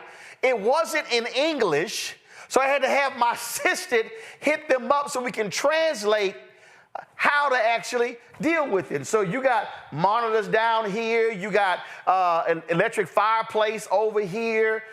This set was actually built. We got LED lights up here. You got, how in the hell can you build this business and you ain't got to read shit? That's the dumbest shit I've ever heard in my life. Oh no, y'all, y'all see talking about Henry, zoom this out. Y'all see this here? This right here, y'all, allows you to gather your cables. So when people are walking, they're not tripping because cables are all over the place. Your ass gotta read to know what this is. To know, oh, that's a thick cable versus a thinner cable.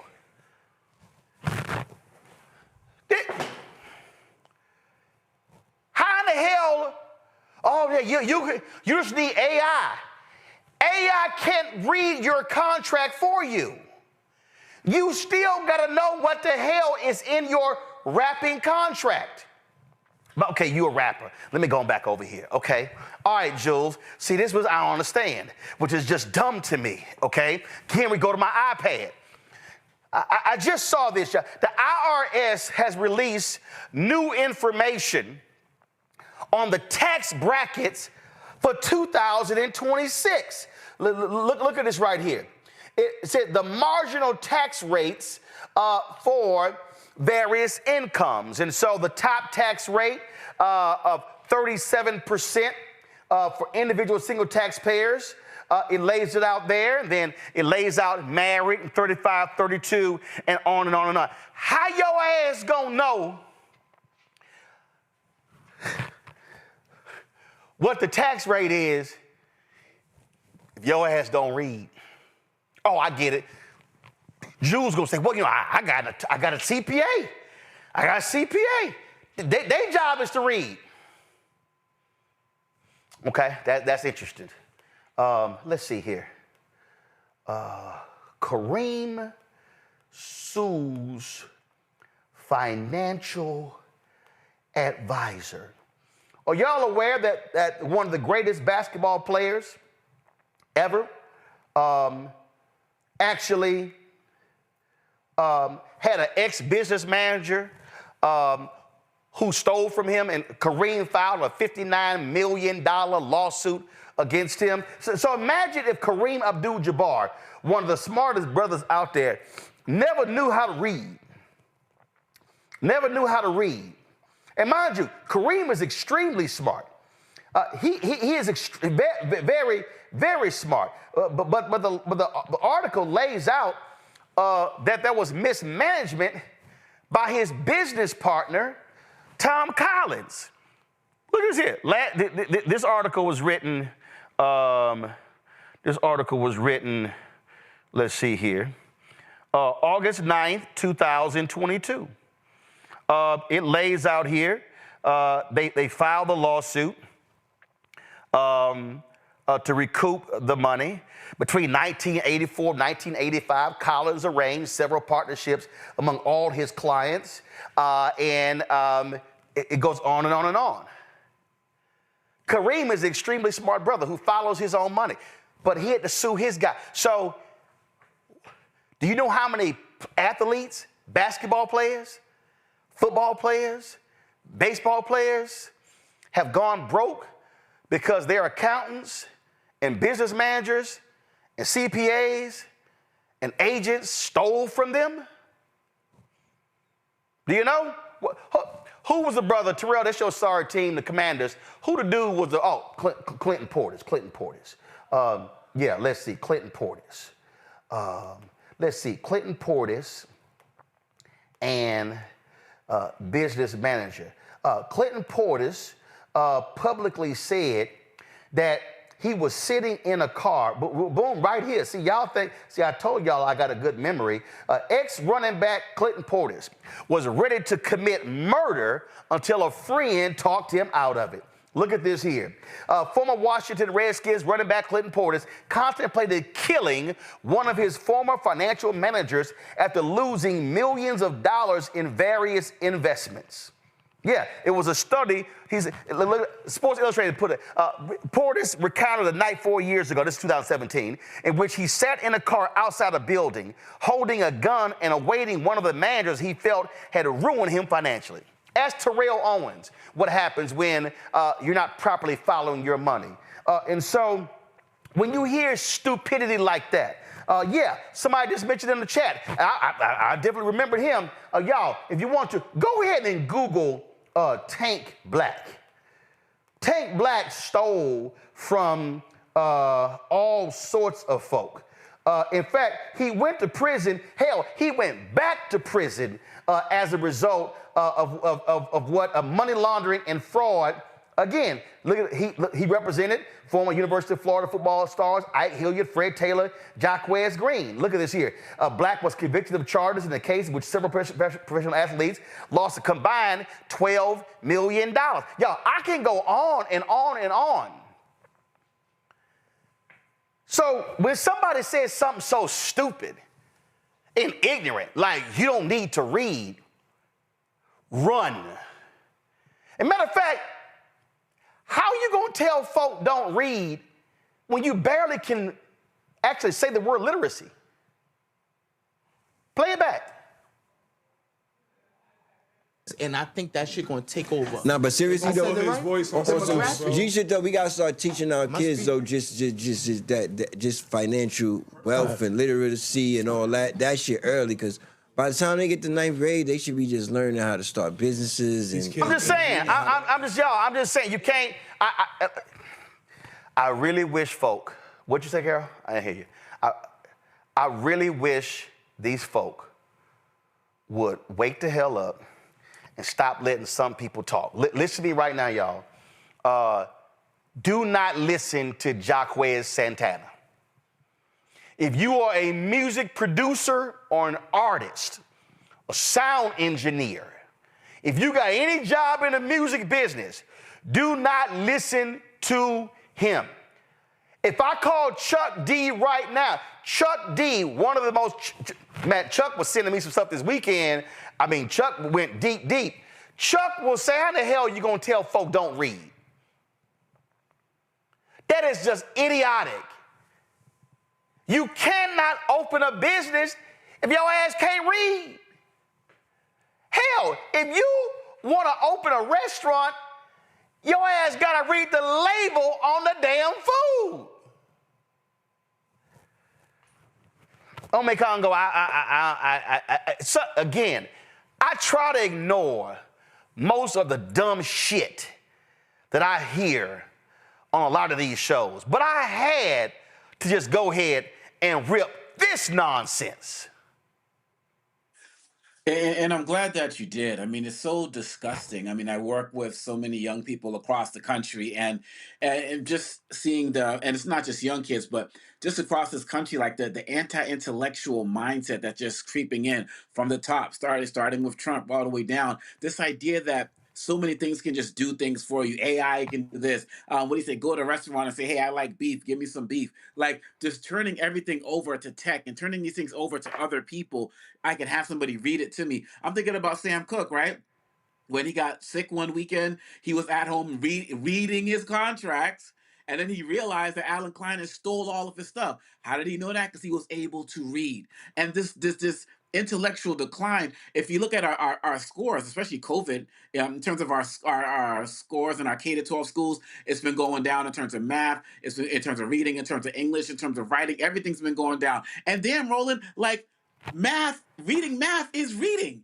You know what I'm saying? It's like, I got to be able to read numbers to understand, 900 versus 9,000. Like, that's literacy. First of all, if you got a math book, you got to go to the back of the book to read what type of math equation you want to go to on page 38. I mean, your ass got to read a math book, Mateo. First of all, it's very insulting to tell people, hey, you can only learn one thing at a time. You can learn either financial concepts or you can learn how to read. But you can't do them at the same time. Second of all, as all of you said, financial literacy requires literacy. You can't open a business without putting together a business plan. How are you going to go to a bank and say, this is my business plan, if you don't know how to read? How are you going to read the contracts, the loan agreements that the bank gives you? How are you going to read the contracts of the people that are supplying you with goods or that you're working with? You need literacy. But beyond that, what I find insulting is the set aside of the power of being able, of the power of literacy, the power of being able, because books are not just about reading things, books are about power. And as we've said countless times on the show, they're trying to make us dumber because a dumb community is easier to control. And to hear somebody tell others, hey, you can be dumber, because by not reading, you become dumber. And it's okay, as long as you can make money and you can be dumb, you can be manipulated by the government. It's not, at that point, it's not just insulting, it's extremely dangerous. And to hear people that are successful say that people look up to, say that, is disconcerting and disheartening to me. And one of the reasons why so many people in the music business have gone broke is because they didn't read their contracts. And they didn't read. So that's just dumb to me. So y'all, don't listen to nothing he said. Nothing. And matter of fact, when I was sitting there thinking about it, just turn the music up. I remember I had this guy on my radio show on WVON radio, and he was saying how some of these rappers should change some of their songs. Jules, maybe you ought to listen to this song here in your downtime. Turn it up.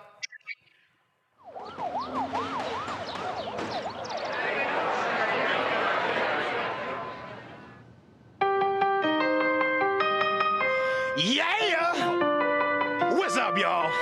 This your boy G Mike. You see, I usually do songs with like hooks and concepts and shit, right? But fuck that, man. I'm trying to go platinum. So I'm about to rock this shit. Check this out, y'all. Read a book, read a book, read a motherfucking book. Read a book, read a book, read a motherfucking book. Read a book, read a book, read a motherfucking book. Read a book, read a book, read a motherfucking book. R-E-A-D-A-B-O-O-K. R-E-A-D-A-B-O-O-K.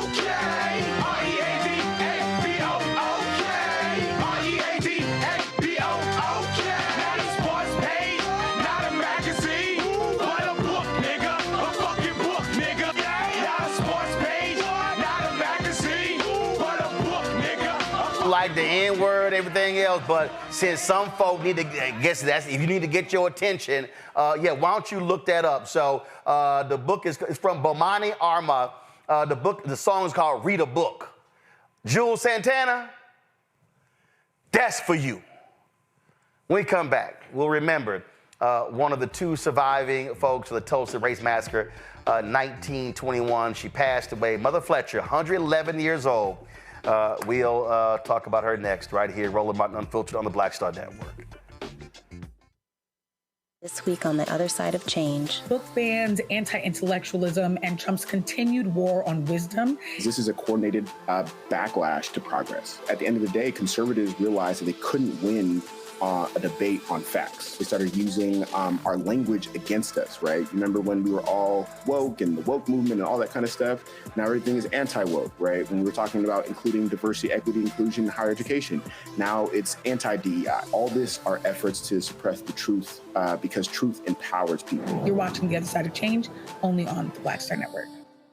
Now that Roland Martin is willing to give me the blueprint, hey, Cyrus, I need to go to Tyler Perry and get another blueprint because I need some green money. The only way I can do what I'm doing, I need to make some money. So you'll see me working with Roland. Matter of fact, it's the Roland Martin and Cheryl Underwood show. Well, should it be the Cheryl Underwood show and the Roland Martin show? Well, whatever show it's going to be good.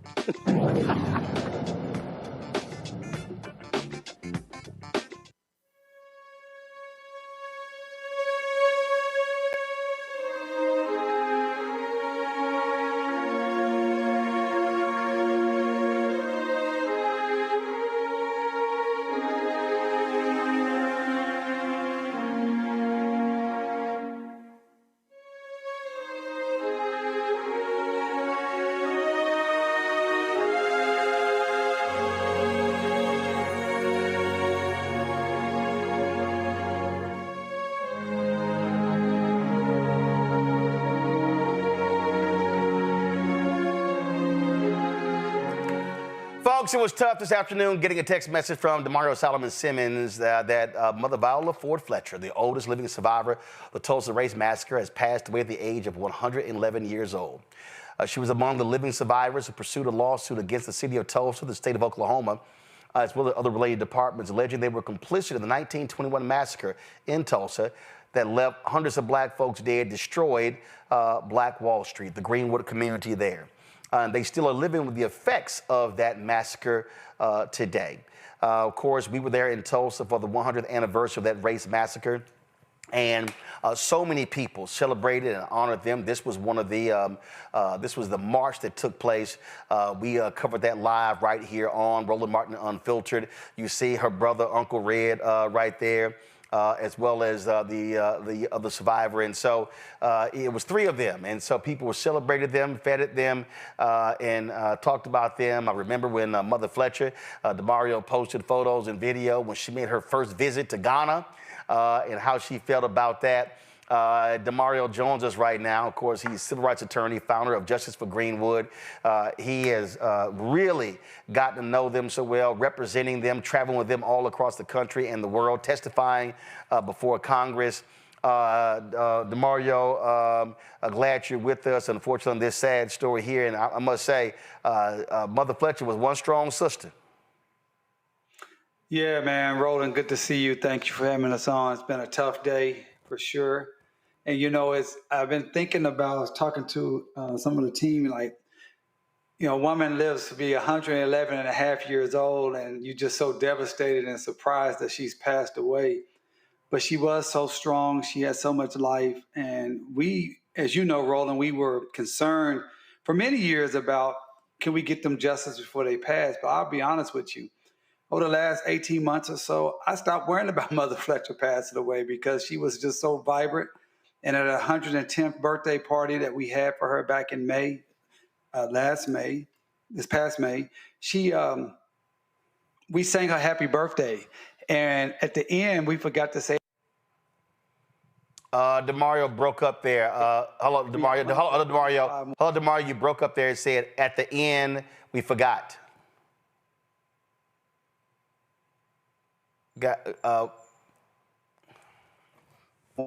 the county or the hey, Demario, 1 second. Demario, 1 second. You broke up there. You said, you're saying happy birthday. At the end, we forgot. Oh, at the end, we forgot to say and many more. And she raised her hand and said, and many more. And then she told me directly that she planned to live 5 more years. And I believed her. And so, you know, it's just devastating loss that she's gone, because she was such a you know, wonderful and special person. She was just more than a client. She was a friend. She was, you know, extended family. We traveled together. We went all over the country together. We testified at Congress together. We went to many, many court hearings together. And I was with her Friday night at her hospital bed. And she was, my wife and I, Mia and I were there with some other folk, Dr. Tiffany Crutcher. And she was very alert, very engaged. But we knew the end was close. And so today it happened. And we're going to miss her, but we're going to continue to fight for her and her legacy, for Mother Randall, our last remaining survivor, and for descendants for reparatory justice that's still owed. Again, she was right there with you, with her brother, with the other lone survivor, and you know, and it was unwilling to back down, testifying before Congress. Listen, a lot of folk at that age, they ain't trying to travel anywhere. She said, I am not sitting here at the crib. We're going to fight till the end. Absolutely. I think you mentioned earlier, she flew to Ghana in 2022, I think it was, spent, you know, 3 weeks or so over in Ghana. Then we flew back to D.C. in February of 2023, where she received her Ghanaian citizenship at the embassy. I mean, she was walking until last year. She just stopped walking at 110. And so she was very committed to being out front, very committed to making sure that this story about what happened to her and her family was known to the world, and very committed to human and civil rights. And one of the greatest honors of my life to get to know her, call her client, call her friend, call her family member. And, you know, that video you showed, you showed Representative Sheila Jackson Lee, who's no longer with us. It showed Uncle Red. These are just people that's, over the last 4 or 5 years, man, just spending so much time working with them, trying to get reparatory justice. And, you know, we haven't fully got there yet, but I believe we're still on the road, and I think it still will happen. A lot of people obviously gained, you know, a lot from them.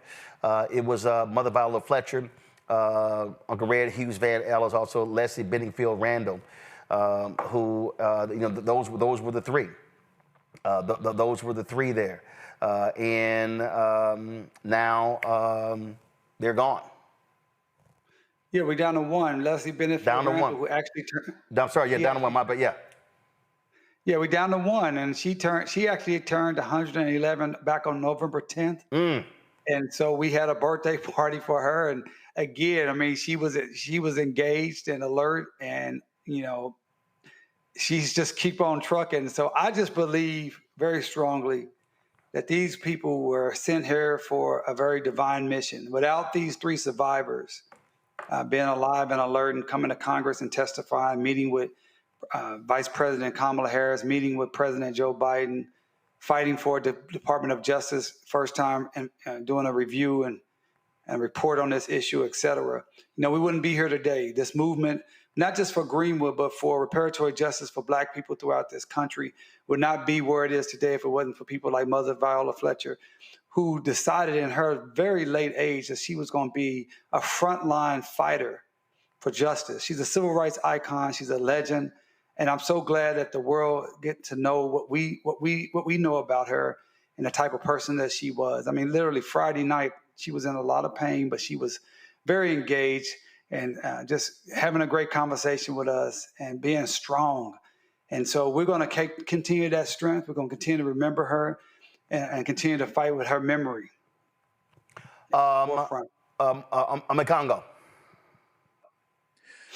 Yeah, you know, it's really sad. In my book, Lies About Black People, I quote her from her testimony in 2021. And she said, on May 31st, I went to bed in my family's home in Greenwood. The neighborhood I fell asleep in that night was rich, not just in terms of wealth, but in culture and heritage. My family had a beautiful home. We had great neighbors. I had friends to play with. I felt safe. I had everything a child could need. I had a bright future. Within a few hours, it was all gone. And she talked about in that testimony, Roland, how she still, at over 100, was still worried that people were going to come for her like that happened. So, like it was going to happen right now. So to DeMario, to you, to the whole community, everything you all did to continually uplift her, uplift the community, uplift the family, uplift the story to the nation. We're just so appreciative for you because we couldn't be in that space to do that. I'm so glad that her memory is going to live on through all of us. But I just want to also just take this time to personally commend you for all you did to hold up this queen for the world to know and to see. Well, I really appreciate that, brother. And, we had a great team, my team at Justice for Greenwood, and the many, many lawyers that worked with us at Schulte, Ross, and Zabel, and, all around this country, my good friend, Professor Eric Miller, and Dr. Tiffany Crutcher and the Crutcher Foundation. There's many people that came together to do that work. But I thank you so much. And, of course, what Roland and the Black Star Network and many others have been here supporting us, we couldn't be here without. And here's that testimony you're talking about. And, to sit next to her, I'll tell you guys, that was the day that changed everything, because up until that point, a lot of people thought that this was just this lawyer that was, just speaking on behalf of these people, and they were just old people. They don't really know what's going on. But on this day, May 19, 2021, when the world saw for themselves and heard for themselves the things that you just quoted, and people realized, wow, this is real. This person is real. This trauma is real. It changed everything for our movement, and that's why we're still here today. Thank you.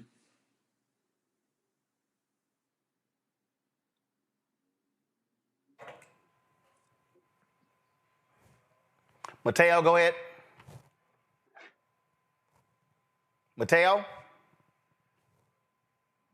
All right, Mateo is frozen. Let's get him back, and we got to fix this, y'all.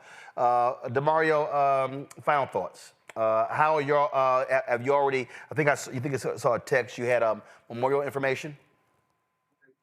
Well, it's still being finalized, and I'll certainly get that to you as soon as I possibly can. I guess the final thoughts I would have is, we just want everyone to honor Mother Viola Ford Fletcher. I want you to pray for her family, her children, her grandchildren, her great-grandchildren, and she has great-great-grandchildren, someone at that advanced age.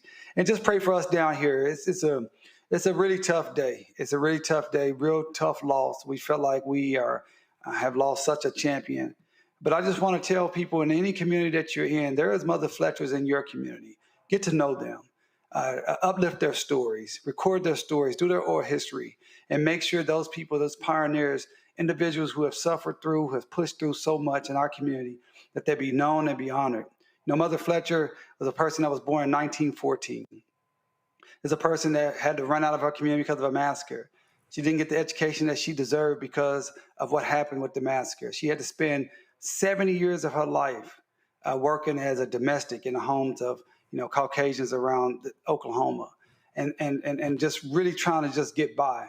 And I'm just real proud that over the last 5 years we've been able to elevate her to international stature. We've been able to improve her quality of life. We've been able to let people know about her story, and she knew how much people loved her. And so I encourage you to continue to love her, her family, but also, like I said, uplift the Mother Fletchers in your own community. Mateo is back. Go ahead. Yeah, so to me, the story of Mother Fletcher is sort of dual meaning. On one side, it's the story of resilience and of courage and of everything that she means to Tulsa, to the Black community, to people that are downtrodden, really. And then on the other side, unfortunately, it's a story of failure. It's a story of government, local and federal government, that has dramatically failed the hundreds of people that died, the thousands of people, and the generations that are still suffering from the scars. So the last piece of this, to me, was the recent dismissal by the court that dismissed the Tulsa suits, I think was for lack of standing and failure to state claim. So my question to you is, when I hear politicians say that we're the best country in the world, it rubs me the wrong way. It really does. What do you say what do you feel when you know what you know, and you have had contact with people that have been generationally scarred by a government that has, at best, has ignored pain and at worst has caused it? What do you say to those people that tell you we're the best country in the world? Well, I firmly believe to even get anywhere close to being great or the best country in the world, we first must start with reparatory justice. We must fix and that what was broken. We must put people back to being whole, and we must have a commitment with enforcing the laws on the books and creating new laws to make sure things like massacres, redlining, discrimination, things of that nature does not happen. And when it does happen, it's a severe consequence. So I assure your assessment that when people say this is not who we are, we're the best country, they don't understand the history of this country. And it's disappointing when any politician says that. I will say here in Tulsa, because of the work that we've done, we were able to elect our first African-American Mayor Monroe Nichols. He did come in and do some things. He did put together the Greenwood Trust, his road to repair, where he did adopted many of the proposals from our Project Greenwood. And we're very happy and proud of that. But there's still work to be done. As far as the Greenwood Trust, at this time, there is no pathway for individuals like Mother Fletcher and other individuals to receive payments directly for the harm and horror that they had suffered. And that's something we're going to continue to push. And while we are working closely with the city, with Mayor Nichols' administration, we're going to continue to push for those, because those things to happen. We do not feel good that Mother Fletcher left this world without receiving actual direct compensation and reparatory justice from the actual perpetrators of the massacre. So I thank you for your question, and I think until we can do right by the Mother Fletchers of the world, we will not be the best country, and we certainly will not be great. All right, DeMario Solomon Simmons, I appreciate it, man. Thanks a lot. Thank you, brother. Let me thank Mateo and Omakongo for being on today's show. Gentlemen, I certainly appreciate it. Thank you so very much. Folks, we were in Tulsa for the 100th anniversary. We sat down and talked with Mother Fletcher, as well as her brother, Uncle Red. Here is that conversation.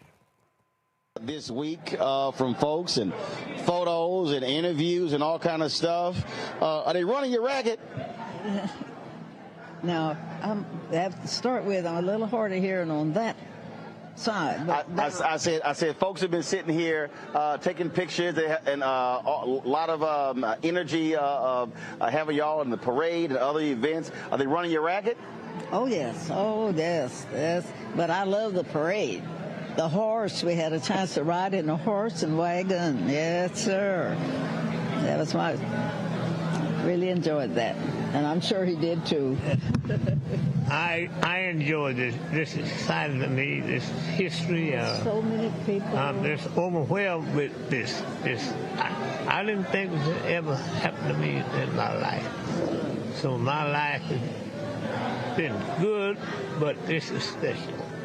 And I love attention.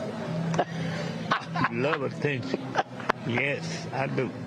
So I'm so overwhelmed with I can't get over it. I'm just so happy about this. How does it make you also feel to see a younger generation, learning the history and really now wanting to understand what happened here 100 years ago? I think it's wonderful, but I don't think enough history has been said about it throughout the years. Because I've met so many people that said they've never heard about it. So I think more history is what we'll have to have, to make everybody realize that it happened. I have a niece, she's 70 years old. She said she didn't know about it. Just right up there at Martinsville. She's 70. Yeah. So I hope more history, and every year have a little celebration like this. It would be not this big. Oh, this is too big, but you should always, recognize it. No, I say have one every year, make it bigger. Yeah, make it bigger. That's right.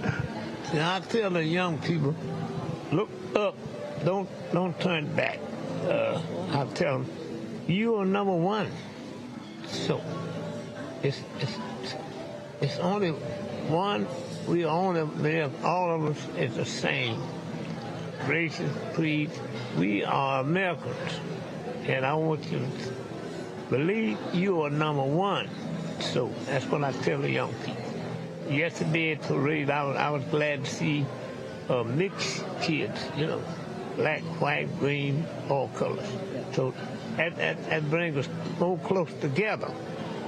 We are only one. That's all we got. My nephew out there, he said, Uncle Red, tell him what it's all about.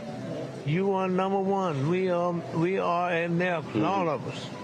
So I want to be treated like America. See, I want justice.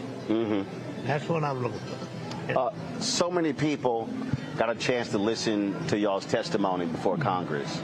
And I must say, to listen to you speak, talking about remembering what happened, and painting a picture of that night, of the terror, was just so hard to listen to. Yeah. And folks don't understand the pain and agony that black folks have had to experience in this country. I know that we still have some of that pain and action. Like, I don't sleep all night in the darkness and any little sound. You know, all these years later. Oh, sure, every day. Why not? Every time of day that it happens, look like you think about it. It's something that'll never pass with me. No, sir. Describe for folks what that community looked like and felt like, and what it was like. The folks that I saw was falling, being shot and killed and bleeding, houses burning, and smell smoke and seeing fire and heard airplanes raining, and just a rumor, you know. And it's wondering how you had to be gathered up and moved out of the community, my parents was told, to save our lives. So that's the part that I can remember hearing. Where did y'all go afterwards? I think to a little town called Claremore, Oklahoma. Yeah, from here. We lived someplace up there out on the north end of town, and you know, so I don't know the name of the highway or anything, but that's where we went and stayed, lived for. And that was the pleasure of me in the parade today, is having a chance to ride in drawn by a horse. I don't know what was the name of the wagon we rode in, but it was real nice. I thought that was really nice, you know, to represent because I think then most people was using horse and wagons, and because my family didn't own a car, and that was our way of transportation. Yeah. How old were you when the massacre happened? 6 months old. Just only 6 months old. So I was born January 11, 21. That happened in June. So where did your family, after the massacre happened, did your family stay here? Did they flee? Where did they go? Well, we all were together. That's my sister there. We all went to Got you. I'm sorry. Yeah. We went to Claremore, Oklahoma, just like my sister. Now how far is that from here? I have no idea. Quite a while. It took quite a while to get there with a horse and wagon, you know. So you go there. Now, how long did y'all live there? And did you return back? Not to Tulsa then. No. Well, my parents were sharecroppers, and you know, you probably know about or heard about how we didn't plant the harvest, but we would help to do it, and that was his way of making a living for us. Now, as I've said, I never did see any money exchange, but the way of living, of housing and food is what to receive for that kind of service. Was it hard for you growing up in Greenwood, having that experience, and seeing it destroyed and never been able to come back? Well, later in years I did, but not until I was a teenager. So being with the family, then, as I said, when we left there, that type of work, we didn't have a chance to attend school, the full school term, because if it was summer, you had to plant the crop, or in the winter, you had to harvest the crop. So we wasn't able to go to school. So by all of my family, we got a very little schooling. And that is a part of life that I miss so much, too. Mm-hmm. Yeah. Now, you go into the U.S. Armed Services, and this is the thing that we always talk about. Black folks loved America more than America loved black folks. That's right. And so to fight for a nation knowing full well what it did to your family and your community. It was a segregated army. It was a black army and a white army. Well, it was. We had two black officers, a first lieutenant and a second lieutenant. The rest of the captain was white, the colonel was white, the major was white. And that's what the way it was. And so later on up in the years, you know, they started mixing what we had. It was just like you living at home. You were separated from the other army. But you still served. We still served, though. We still served.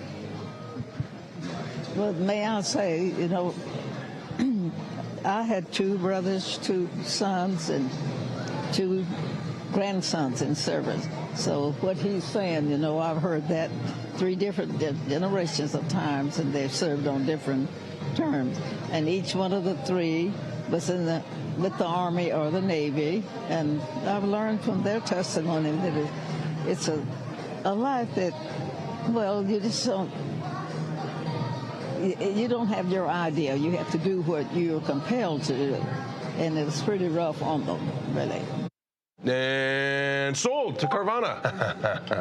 Ooh, that was too convenient. It's a great offer. What's wrong, John? I set aside a week to sell my car, Clarence. I haven't had free time since 2000. Folks, so we're going to pick the interview up. Go back to it. Reinvigorated emphasis on Greenwood. You have folks talking about emphasizing Black Wall Street in businesses.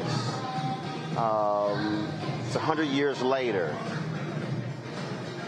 Think in the future, what do you hope 100 years from now Greenwood and Tulsa will be like for African Americans?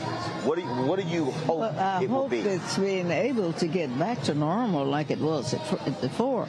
But it's going to be some help, because of everything that our race owned then, they should be reimbursed for it before Greenwood can get back like it was. But now, maybe it might be different, but that's my thought about it. What do you hope for 100 years from now Greenwood will look like? I would think, I hope it will get back like it was. Like people own their own business, they own jewelry stores, they own banks, funeral homes, police stations, tailor shops. They work hard to get that. They wanted the people in Oklahoma didn't lend them the money. They had to go to different states to get that money to build that business. I'd like to see that. I'd like to see that again. Now, I got to ask you this. Now, I've met him before coming here. Uh-huh. How you let this man go on the Tom Joyner cruise every year dancing with all those young women? I got video of him on the dance floor late at night having a good time. I think I was president at that time. I've been with them. To do that, you got to plan. You don't have to have a lot of money. You plan it for years, then you decide what you want to do. You save a few dollars every month, and when time to come to go, you can go. Yeah, well, I went with him, and I think I was with him during that time when he was dancing. But they invited me. 99. Yeah. She was 99 years old when she went on. Yeah. Well, it was about 1 o'clock in the morning when I ran to him at the party. Oh, really? Oh, yeah. He was out late. Yeah. Oh, that's it. You see, when I went, I had to be pushed in a wheelchair. Right. Tom Johnny and his son would take care of me. They said, where's Dad? Said, we got him. So I didn't worry. I had people that looked after me on the cruise. Mm-hmm. Yeah. He was taking tequila shots. Oh.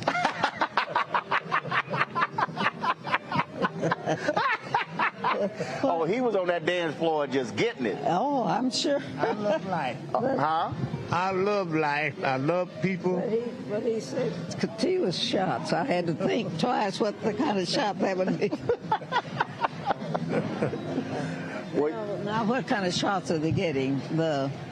What's this little herb that's growing? They taking all kind of shots now. I mean, but it's a what are they? That's a Mexican shot.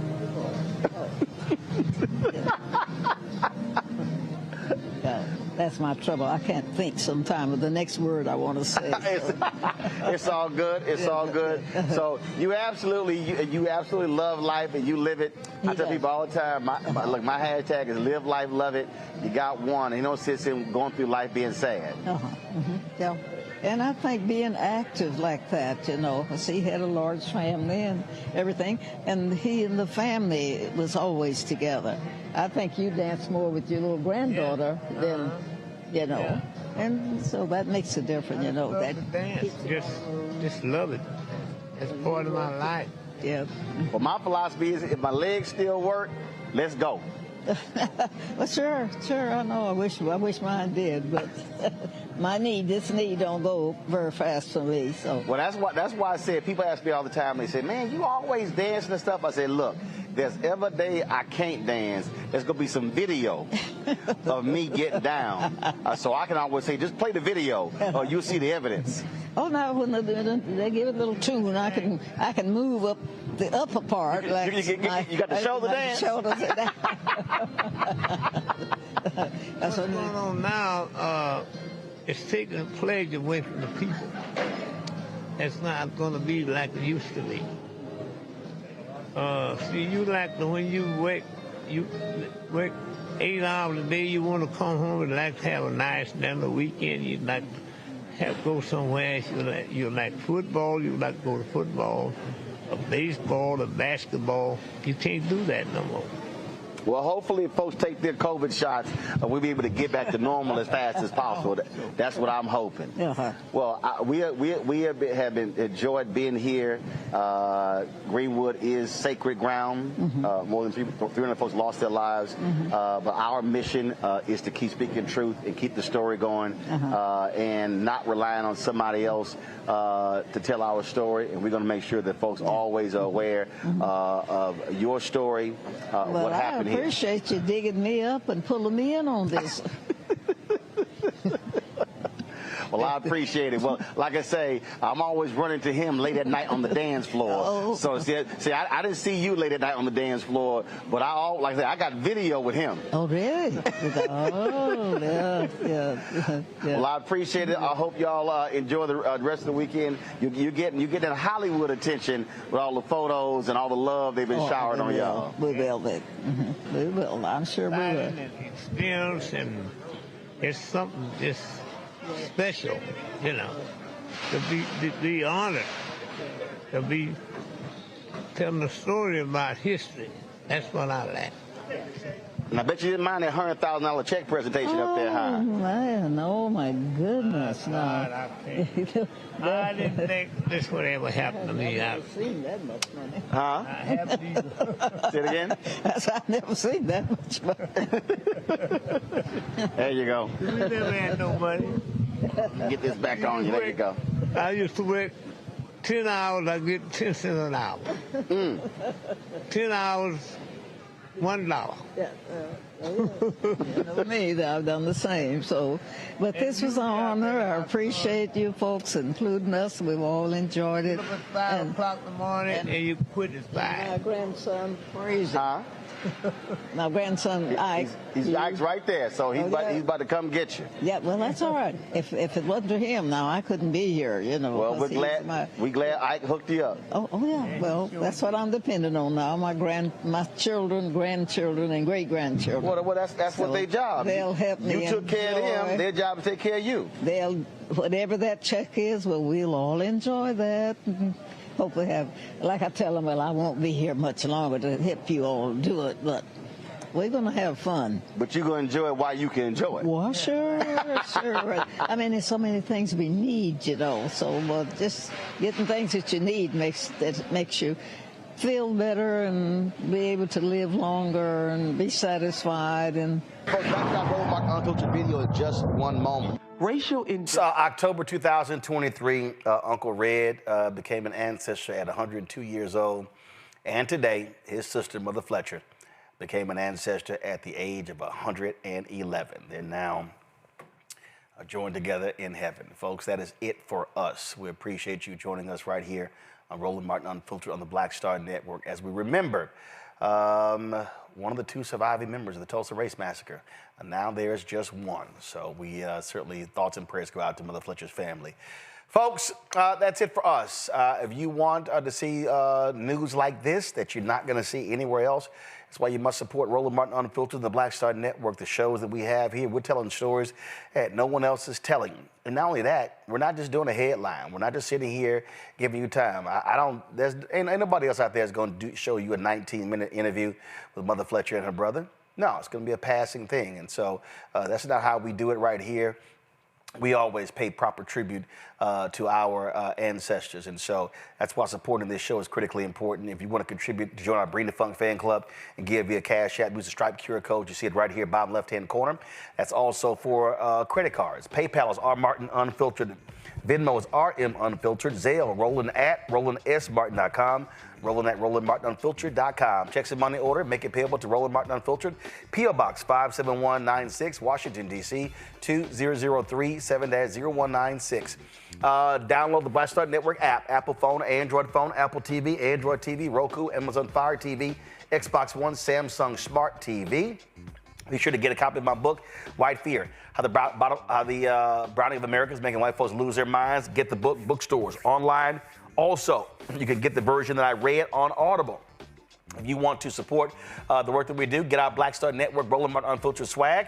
Go to shopblackstarnetwork.com for t-shirts, hoodies, wall art, mugs, and more. Shopblackstarnetwork.com. Also, all these black-owned products to my left, you can also get that right there on the website as well. So support these companies by going to shopblackstarnetwork.com. And don't forget, download the social media app Fanbase, black-owned.